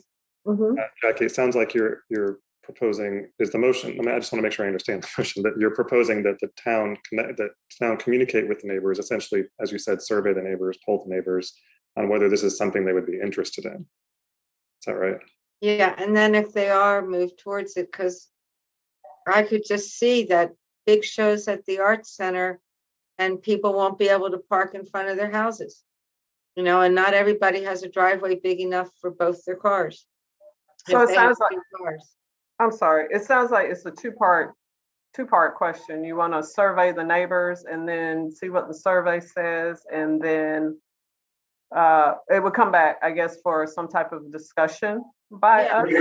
And if they are interested, I don't want to ask somebody if they're interested in something and then not give it to them. You know, it'd be like saying, oh, do you want a piece of pie? Oh, you do? Well, that's nice. You know, and then not give you any pie. So I don't want to survey people and ask if they want something if we're not willing to kind of move forward with that. Maybe that would, that kind of means that we should have the conversation about our comfort first before offering that pie to them. Okay, and then I hope that we work on coming up with a solution for the very real world problem of people not being able to get home or get out of their driveway because there are people from the Art Center show there. So that needs to be part of that conversation. Okay, so the motion is. I guess I'm withdrawing my motion unless I have. So does that mean that we want to work to get this item on an agenda for future discussion? Jackie, could I suggest maybe just a motion for us to have a work session to talk about permitting on street? I'm really concerned about this one neighborhood. I'm not saying it for all neighborhoods, that this one neighborhood is going to be overwhelmed with people parking in front of their houses and driveways. We can see that coming. I don't want to wait until it is a problem to then have a solution. It's one of the things the neighbors are worried about. I see Randy's hand. Thank you, Jackie. Yeah, the problem is we don't know exactly where neighbors stand, and we heard enough in neighbor testimony to know there's a variety of opinions and interests. It would be really smart to take the time to survey neighbors first to see their level of concern, and particularly in this one way of responding to it, to know if that's a viable option rather than assuming one way or the other. So why don't I'll withdraw the motion. And then when Barb and I meet with the neighborhood, that'll be one of the things we talk about. Because I think if the neighborhood came to you and said, we won't be able to park in front of our houses, it may be a different conversation. Well, but Nick gave a caution about having an outcome based on what the neighborhoods want. I'm just throwing it out there because that was said. Well, that's a different thing than having it in the permit. This would be, we would go talk to the neighbors and see what they want. Right. So I'll withdraw that and then ask that we also talk about delaying the cemetery discussion, since I just added 10 minutes. Okay, I see your hand, David. Can I get to Damon and then you, David? Yeah. I just want to thank Jackie for that, and I think that's a great idea. Is that as you and Barbara, as the council members who are going to be talking with the neighbors through that process of the construction plan review, that's a good topic. That's one of the good topics y'all can be talking about with them. Thanks. I agree. Thanks, Damon. David. Okay, however you want to do it. We have continued the Westwood Cemetery before. I think we have a consultant here tonight. Mm-hmm. And I think the 160D text amendments aren't time sensitive. So with respectfully, could I ask that we swap those and delay the text amendments, but talk about the cemetery? If that would be possible. Okay. I'm okay with that. Mm-hmm. Okay. Great. Thank you. So go ahead, David, because you were going to introduce, you want to go ahead and introduce that? Okay, if you're ready. Thank you, Mayor Pro Tem. So council, the next item on your agenda is a Westwood Cemetery draft report, and it's being handled by Public Works. Ben, do you want to make a brief introduction of the item? You're on mute. There we go. So in your agenda packet is the draft report. I have a brief presentation to review it. The subject is Zone 4 of the cemetery, and the report was prepared by Carter Van Dyke Associates, and Peter Fernandez with Carter Van Dyke has joined us tonight. So here is Westwood Cemetery. As I said, Zone 4 is here to the left of the access road off of Fidelity Street. Let me start my PowerPoint.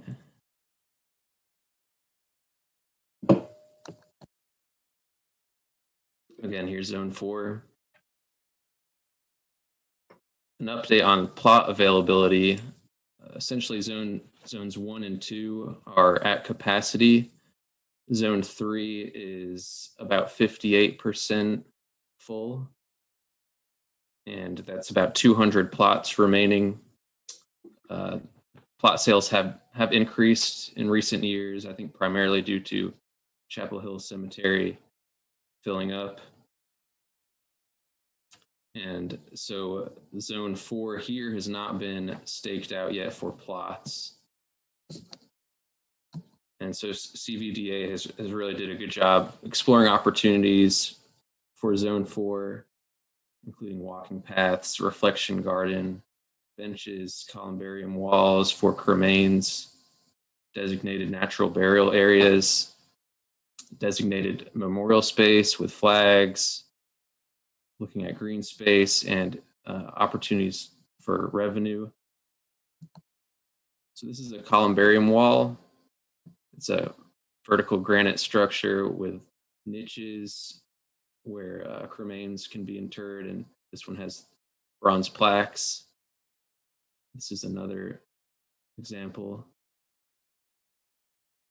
This is a ossuary, which is an underground vault where cremains can be deposited, along with a reflection wall, some seating, kind of a gathering area, memorial space. And this is an example of a natural burial site with a mulch path. And so again, this is the existing condition, and this is the concept plan. To go over this here quickly, A is conventional burials, 4x12 plots. B are in-ground cremains, which are 4x4 plots.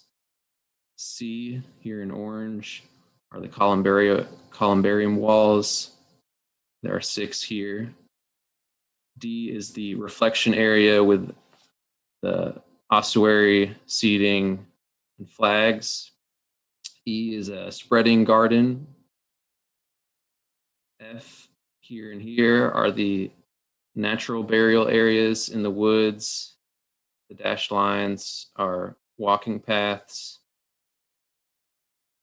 And G, a new loop road, which would improve the vehicular circulation.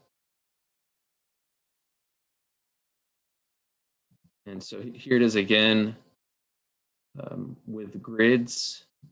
So this would be full capacity. This could be scaled back if desired.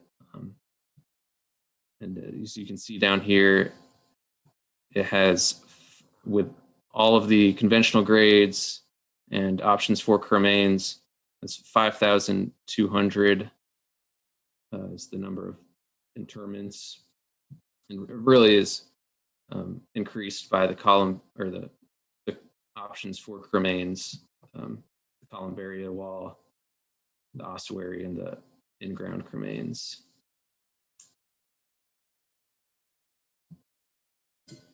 So we did include a financial analysis in the report.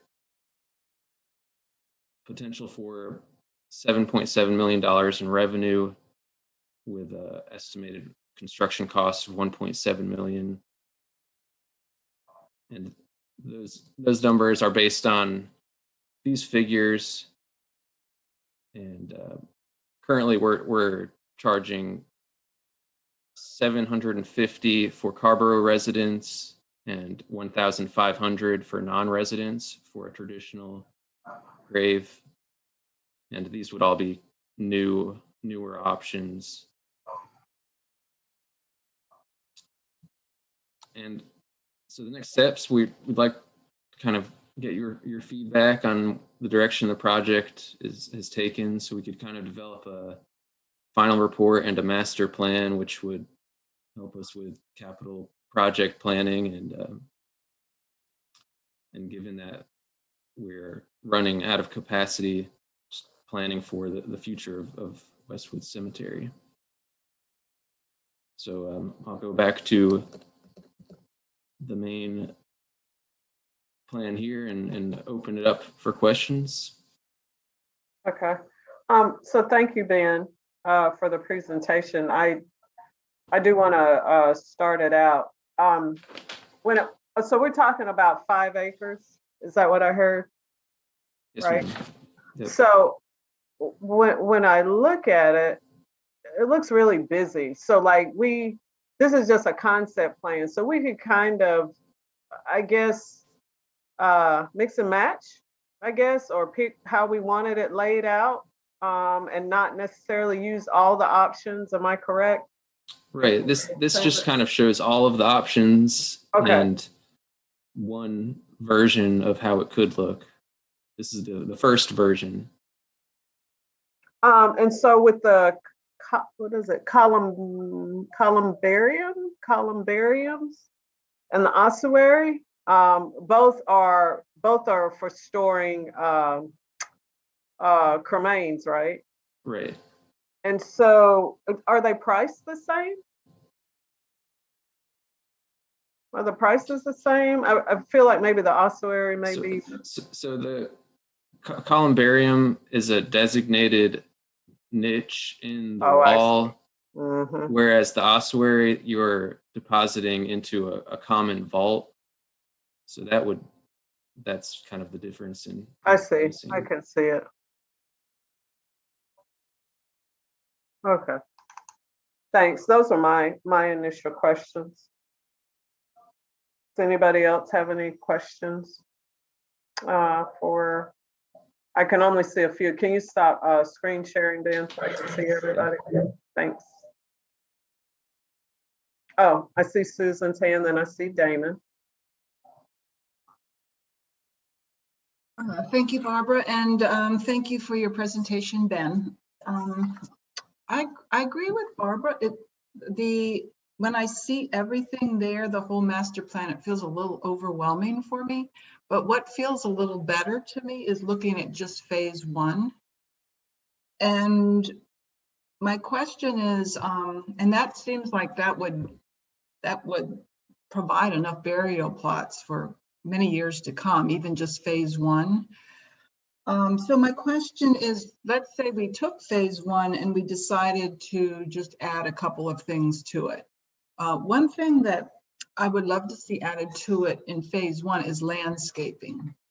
It seems to me the cemetery just needs, a facelift, if you will. And I noticed that was budgeted for $25,000, but I wasn't really clear what that meant for landscaping. Does that include the planting of more trees and plants? And can you give a little bit of description of what that would mean for the $25,000 in landscaping? So CVDA, they are a landscape architect, and this concept plan doesn't show landscaping, but the next step, or taking this to the next step, would show landscaping and new trees, possibly replacing some trees that are out there now, and all of the landscaping that's around the reflection garden area. Okay. The other thing is I would love to see the addition of 3 flagpoles, or even 1 or 2 flagpoles in phase 1. And that cost $69,000. I was really surprised that cost so much. And why would it cost so much to put in flagpoles?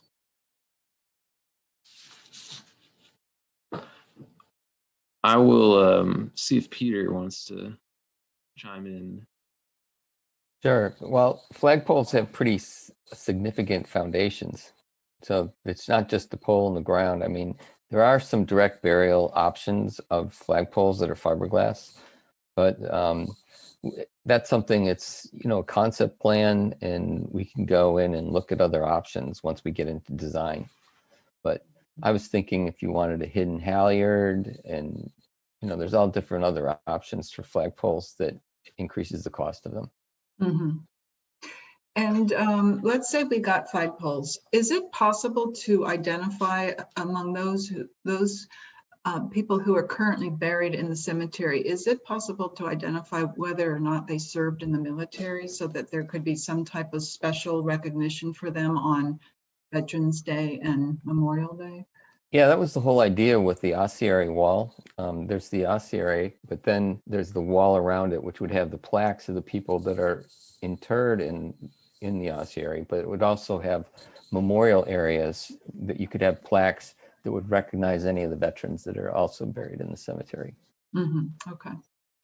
And just one, I think one or two other quick questions. So if we basically phase one is doubling the number of burial plots that we have there right now.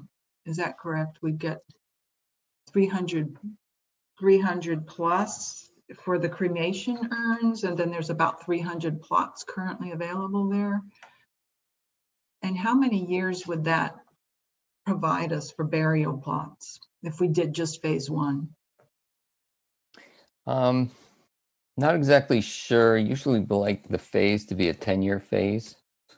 And based on what I've heard of the burial rates there, and also more people are going going away from conventional burials and more towards cremation and natural burial.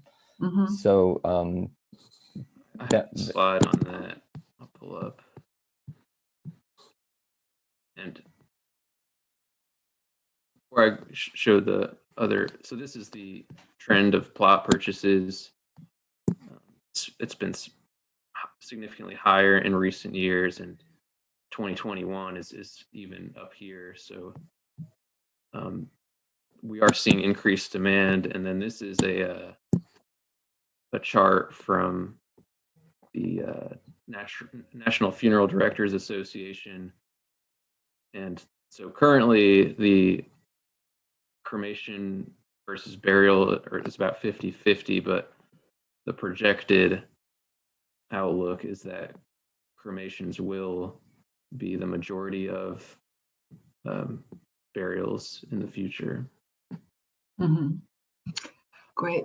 Thank you. This is really helpful. Just one final quick question. So if we did just phase one, which would be, that would be just the cremation, adding cremation urns, would you need to go into zone 4 at all, or would that remain open space?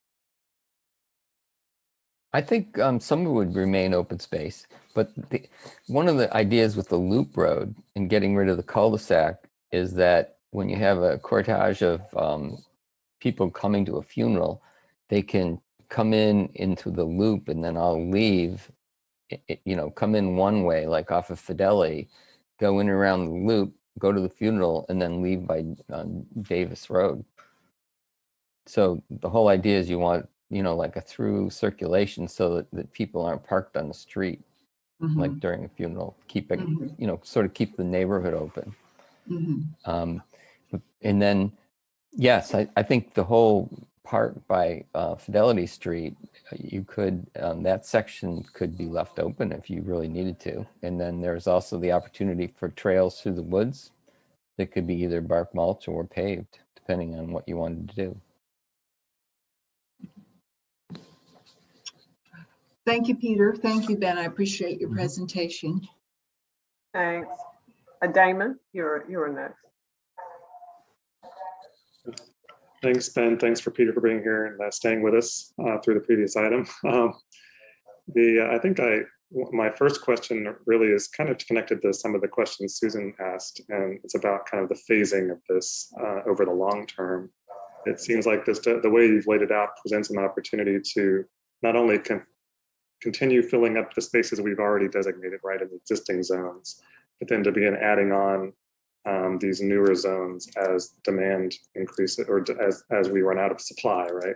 And so is the idea that with these phases, you can, for example, start at that sort of southern half of the zone in terms of selling plots and doing all that.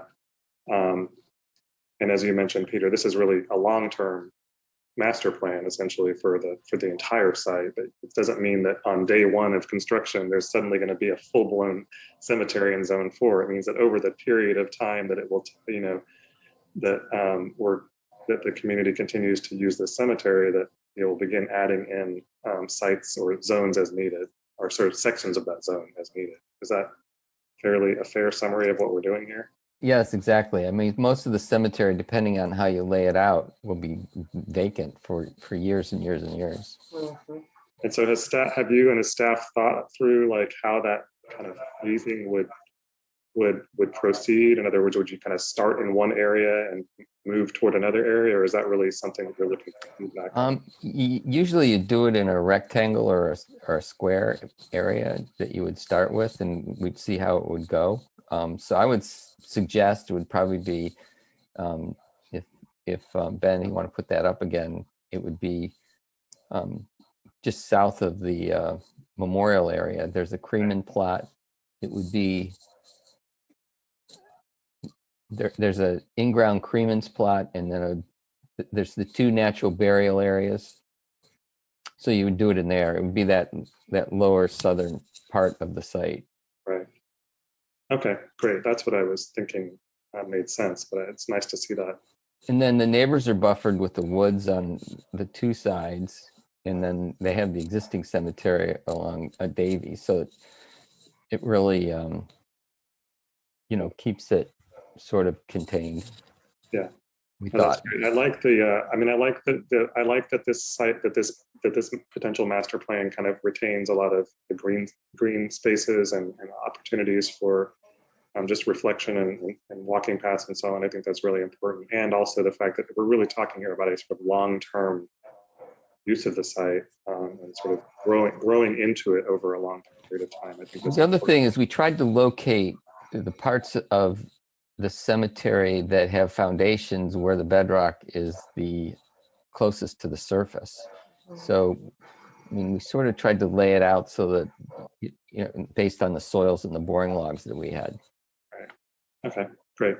I just have one more quick question for Ben, which I think you basically kind of answered at the end of your brief presentation, which is, do we give priority to Carrboro residents? And it looks like we do, at least through the fee structure. So I just wanted to emphasize the importance of that, and especially if what we're seeing is some growing demand on our cemetery because of the filling or closing of other cemeteries in the area, like making sure that this is a site that's really prioritizing the needs of Carrboro residents. And that's all I had to share for now. Thanks. So this is a slide on the history of plot prices, and it does look like pretty early on they started giving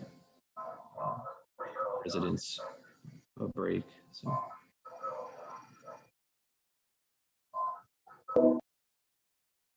Thanks, Ben. That's really helpful. We base the prices just based on discussions with Ben, but also looking at other national averages for the costs of things. And obviously you want to be able to build the structures and generate the revenue to, to pay for it. And the perpetual maintenance.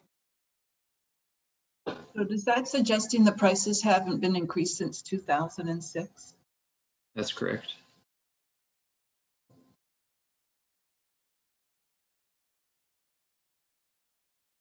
Thanks, Ben. Thanks, Peter. You're welcome. Thank you, Damon. Oh, I see Randy and Sammy. Randy and Sammy. Peter and thank sorry, Ben and Peter, thanks. Ben, would you go back to the slide you just showed, Damon, with the phases, because I was having trouble seeing on the phases, and I have my document open, but it's too small. So I think no, the one with the map of the phases. Okay. So what I'm wondering here, not that one, the other one with, the color one. Yeah. Can you make that larger? Because I'm trying to understand, when we talk phase one, is that the large, where it says A? Is that A is phase one? Actually, Yeah, Yeah, Peter, go you on, can. Ben. You, Okay, okay. So this just shows the different options. Right. So A is traditional, B is in-ground cremains. Okay, so where are the phases? Which, Right, so the phasing we didn't put on the plan, but if I pull up, because I want to be clear about where the phases are. I And think- go ahead. it hasn't been discussed too much in depth, but really we would want to do the loop road very first and kind of build out from there. Okay, so now would you go to the one that's all green but broken out by sectors? This one? Yeah, if you make that larger. So so here's my question, and it's not really about the cemetery. It's about the neighbors who were looking to have almost like a restive walking trail space. You know, it looks like there's a lot of trees there, but I don't know quite how much space that is. Did Public Works, did you guys reach out to some of the neighbors to get their feedback for our consideration? Not yet. Okay, because I think that's kind of important since build out will be over a long period of time, and there's bound to be, you know, construction. I'm just wondering on the east side of this if it could be scaled back some. East meaning closest to that tree line. Yeah, all along there. Yeah, and I'm also wondering, it does seem kind of busy. I think Barbara and Susan kind of alluded to how busy it looked, and I'm wondering if when we're considering this, if I know that former Mayor Ellie Kinnaird talked about natural burial, and you know, if there's potential to maybe expand on the natural space, the ashen space, so to speak, because this is just one potential concept, and given that the natural area has some potential to be incorporated into this more substantively, I'm just wondering how that might look, especially on that eastern side. well, the eastern side, actually, the graves stop at the tree line, the existing tree line, pretty much. We really hadn't seen cutting down too many trees for that. The only, and then in the natural barrier areas that were in the forest, we would plant in between the trees. So, and then the only conventional graves that you'd really be doing was if you like from there down, just those two sections would be conventional right away. Everything else would be open. I guess what I'm then saying is the area where the natural area that's in and amongst the trees, is that's area you'd have to cut down trees? We hadn't really envisioned cutting too many trees down. It would be a natural burial area. You want to grid it so you don't have a problem like they did at Arlington National Cemetery. Right, but why wouldn't you take that natural area and slide it over to the 11 o'clock position next to it? Do you see that? Yeah, move it there and not cut down any tree. I mean, it kind of like cutting down trees to put in a natural burial area. It seems counterintuitive to me. Well, it's a pretty open forest and it's been disturbed. It's got a lot of burial spoils in it already and boulders. So at some point in the future, maybe there should be a walk that people do to walk around through it, and they'll see that there really is not as many trees as you think there are. But that's perfectly fine. The natural burial area could be switched and that not disturbed. That's just it's just a concept. Well, right. That's what I'm talking about. I'm talking about how, you know, what are the options on the concepts, and I'd love to have neighbors who see that as an area of reflection and passive walking in relaxation to at least have some input, because I think if any input they give us now certainly will inform how the area can be not only perceived, but incorporated into community in future. Thank you. Mhm. So the woods they're not quite as open as in this picture, but as Peter mentioned, they are, there are big trees back there, and it is fairly open to where it wouldn't be a very invasive process to turn that section of the woods into a natural burial area. Right. I mean, apropos of our conversation before with the Art Center, we're breaking our neck to save a 42-inch tree in an area that, is going to have an art center. Here's an area with trees. You could make the argument that it's disturbed, but on the other hand, does that make sense to disturb it further? Is all I'm saying is When we get into construction documents, you would have a surveyor go in and locate any significant tree, like say over 6 inches or something. So you know exactly where they were when you designed the grid. So you could save most of them, if not all of them, depending on what the yield is, how many, what the rate of interment for natural burials are. I mean, right now, Ben, what is it? Maybe one every couple months, or is it increased for natural burial? It hasn't increased to my knowledge, and those are all at the old cemetery. And so you still have burials that you can have there at the old cemetery. So you probably wouldn't even get into the natural burials in this cemetery for another 15, 20 years. If the rate is about right, where you're only doing 3 or 4 a year.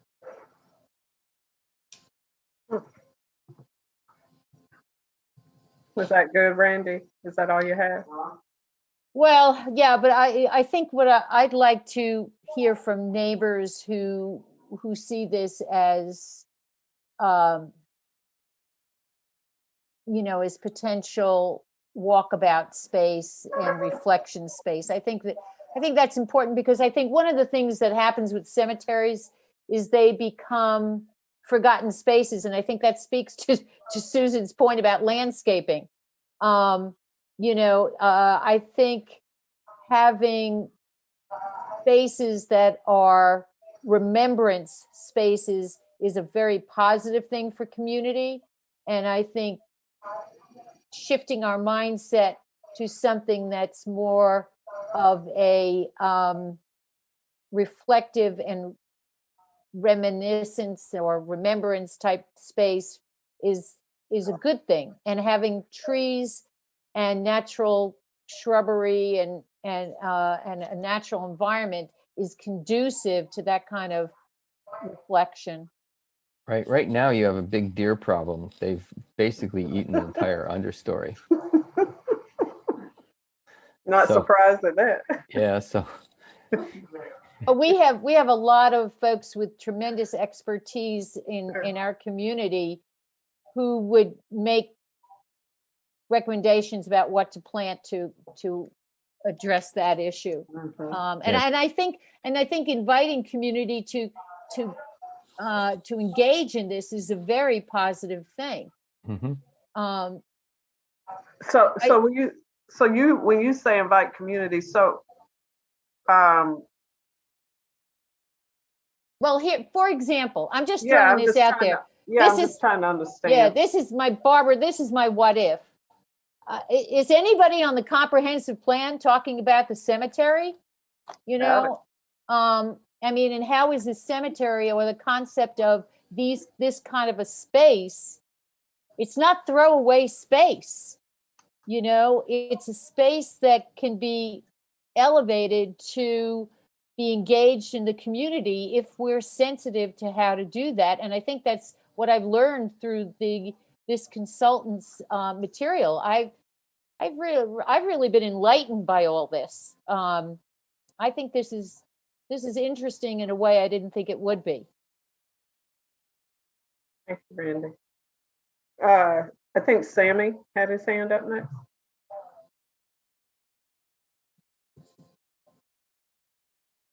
Is Sammy there? Sammy, you're on mute. Oh, he was talking. Can you hear me now? Hello? Yeah. Yeah. Sorry about that. Thanks, Barbara. So I guess my interest is you know, I come from I've lived in Columbia, and there the way in which cemeteries are kind of used in the sense of people come visit graves, and there's like flower lady people in front of the fence into the entrance of the cemetery, and it just starkly contrasts with what I don't see happening at this cemetery. And I'm curious about, after someone is buried, if y'all have any information about how do we typically interact with graveyards and gravestones, and like, what is the use after they have been buried? Do you have any information or perspective on how cemeteries are used? I'll give you some, but I'll let them go first. Well, for instance, when I designed Calverton National Cemetery on Long Island, and we finished the Columbarium project, and it had an arbor and benches in the Columbarium area, and I went out there for a site visit, and there was a gentleman there, and he said he came to talk to his wife every day and have breakfast. And so, I mean, it can have a deep meaning for a lot of people. Right now, there's nowhere to sit, really. So you're just walking through a field of headstones. And so what I was trying to do by creating a center focus of the site with flagpoles and a memorial wall is to kind of create a space where you could have a ceremony, like for Veterans Day or something like that, where people could gather. And people could come there and sit among the columbarium areas or take a walk around the cemetery to make it more reflective. Great, thank you. That's helpful. The other aspect is for section A1, A2, A3, A4, 5. Are those going to be similar sections 1, 2, and 3 in how they're laid out? So the conventional grave areas, yeah, is similar to the existing burial areas. So Okay. you can have either upright headstones or flat headstones. Thanks. I don't recommend flat because they get overtaken by turf, because turf will grow about 1/2 inch a year. So the headstones get buried if they're flat. Well, that would renew the area. That could be, as people, archaeologically layers. A lot of your federal money is spent on raising headstones. Like to do wow. a section at Calverton of 6 acres is probably $2 or $3 million. Yeah. Oh, Peter, I've got to tell you, I went to Stony Brook and I lived in Rocky Point. Oh, okay. So you know Yeah. Calverton. I do. Yeah. I do. So the last question I have is I just want to affirm the fact that neighbors have been wanting to be a part of this discussion, and that we make sure we include, ideally, there'd be a situation where we could find a solution for both their needs and the town-wide needs. And I like some of the ways in which Randy's thinking and how to create spaces that are amenable for people beyond those who are going to the cemetery. But I do also think that it's very important to make the cemetery itself amenable for those who are visiting their loved ones, and to provide more benches as part of phase 1 beyond. Are you providing 3 benches in phase 1, or can you remind me? I think it was 4 or 5, wasn't it, Ben? 4 or 5, okay. I think something like that. So that would be better, ideally. Anyways, those are my comments for now. Thank you. Is there anybody else? Barb, can you not see Oh, me? There, yeah. Oh, I'm sorry, Jackie. I couldn't. Oh, that's see the okay. screen That's share. okay. Jackie and then Susan had her hand up again. I was looking at I like these plans, and I also very much want us to include the neighbors so that I think we can meet two sets of needs. Could you please go back to the price, to the chart that has, yes, thank you. You know, getting buried is expensive, and not everybody can afford these prices. So if you're faced with all the expenses of a funeral and then the expense of a burial, I wouldn't want at the end of life for us to be excluding people, just as people are getting pushed out during life now by the cost of being here. So I don't want to add the cost of dying to the cost of living here. So what I would like to do is I'm going to make a motion asking that the council come back and take a look at the grave prices, and to see if we can come up with a way of either having a sliding scale or having X% set aside for lower income people, just something so that we can equalize the cost of burial. So I move that we ask to have a scheduled discussion about the cost of the graveyard, and to see if we can mitigate that somewhat for lower income people. So that's a motion. I'll second that, but can I add something to it, Jackie? Sure. In the discussion, then, I really haven't been to the old cemetery, and I would just like to, if you would be able to share some information that kind of aligns what's out there and what, because you mentioned the potential natural areas out there. So just if we could have that also in a second meeting and shared with us, and the prices there, if it's the same. Okay. Okay, so I have motion by Jackie, second by Randy. And I just wanted to ask Town Manager Andrews really quickly. I thought I was reading somewhere about the upkeep of the cemetery. Do we have a running total for that, David? Public Works they mow and maintain the cemetery. Ben, do you have any records? Do you keep separate records for the labor hours and whatnot? Yeah, we can provide that. Okay, so that's okay. And I just wanted to say that this lane was designated as a cemetery, and just remembering that community members have different feelings about the use of cemeteries for other things, and the mixing and mingling of the uses on the property that's designated for cemetery use. We should keep that in mind, because I have heard multiple comments from people who have gone there to reflect on loved ones that are buried there, and different things that they've encountered that disturb their reflection period.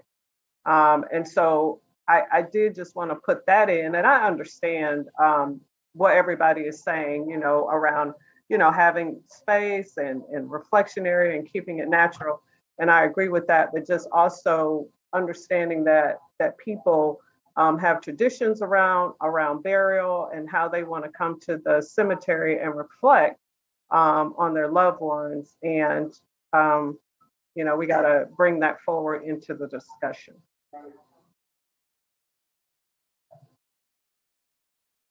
So motion by Jackie, second by Randy. Ben, could you stop screen sharing? Yep. Thank you.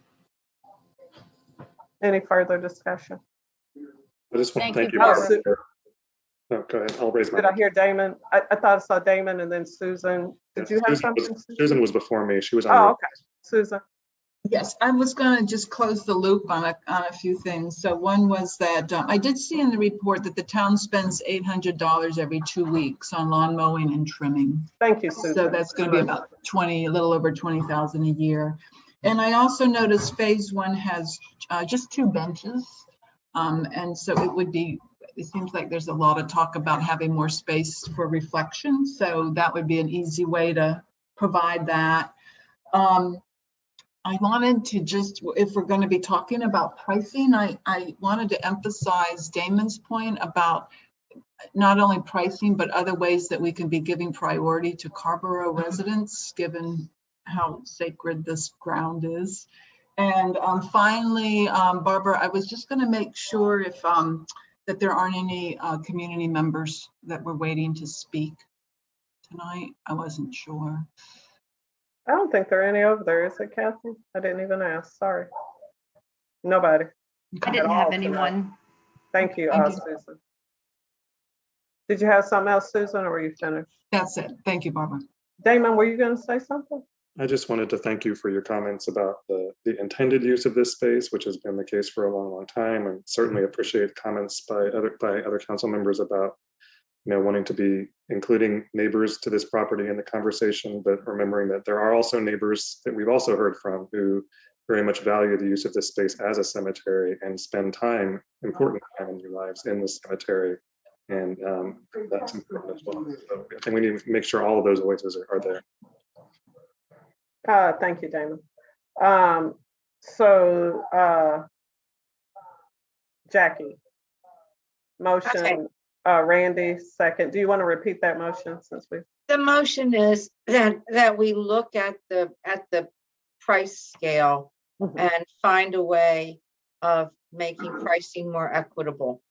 And then Randy included to also include in our looking at the cemeteries that we make sure we include the old Carrboro cemetery as well. Is that right, Randy? Yeah, yeah. Okay. And thank you for your comments, Barbara, and Damon coming behind her. That was very thoughtful. So Okay. yes. We're Are, ready you vote, for the, are we voting? ready for the question? Yeah. Randy, Yes. Sammy, Aye. Damon, Aye. Jackie, Aye. Susan, Aye. and me, aye. So the motion carries. And all we needed to do was receive and review the report, and we have done that. So thank you, Ben and Mr. Fernandez. Thank you all, and I think Thank you. It's been a pleasure. I've enjoyed learning about your community. Thanks, Peter. Thank you. Thank you. So it's 9:45, 9:47. And it has been suggested that we skip the transportation update tonight, go to the AHAC appointments, and then into the closed session in the interest of time and not starting anything new after 10 p.m. Council members, are you okay with that? Everybody? Damon? Okay, Randy, okay. So, Town Manager Andrews, we're going to the AHAC. Yeah, thank you, Mayor Pro Tem. So we'll reschedule transportation projects as well as text amendments to 160D, and we'll go on to appointments to the Affordable Housing Advisory Commission. Mayor Pro Tem. Okay, so Catherine, Town Clerk Durando. Yes. So you have the results from the. I do. I have the results. There were 3 top vote getters. That's Amy Singleton for reappointment, Benjamin Gear, and Heather Nash. Damon. I'd like to move that we appoint those 3 people to the Affordable Housing Advisory Commission. Thank you. Second. Susan. Susan, second. Yes, please. Okay. Ready for the question? All those in favor? Randy, Aye. Sammy, Aye. Damon, Aye. Jackie, Aye. Susan, Aye. and me, aye. So motion carries. Uh, So closed session, if we can. yes, Move Yes. that we go into closed session thank you. Second. as Damon. a matter of attorney-client privilege. Second. All in favor, just raise your hand, please. I can see everybody. Thank you. So we need a motion to go into closed session. Yeah, So that was, moved. yeah, that was my motion. That, Oh, yeah, we just did that. we didn't adjourn. We'll do that afterward. So we do, okay, so we do it after. Okay, thanks. But we got to close everything out. So Kathy can cut it.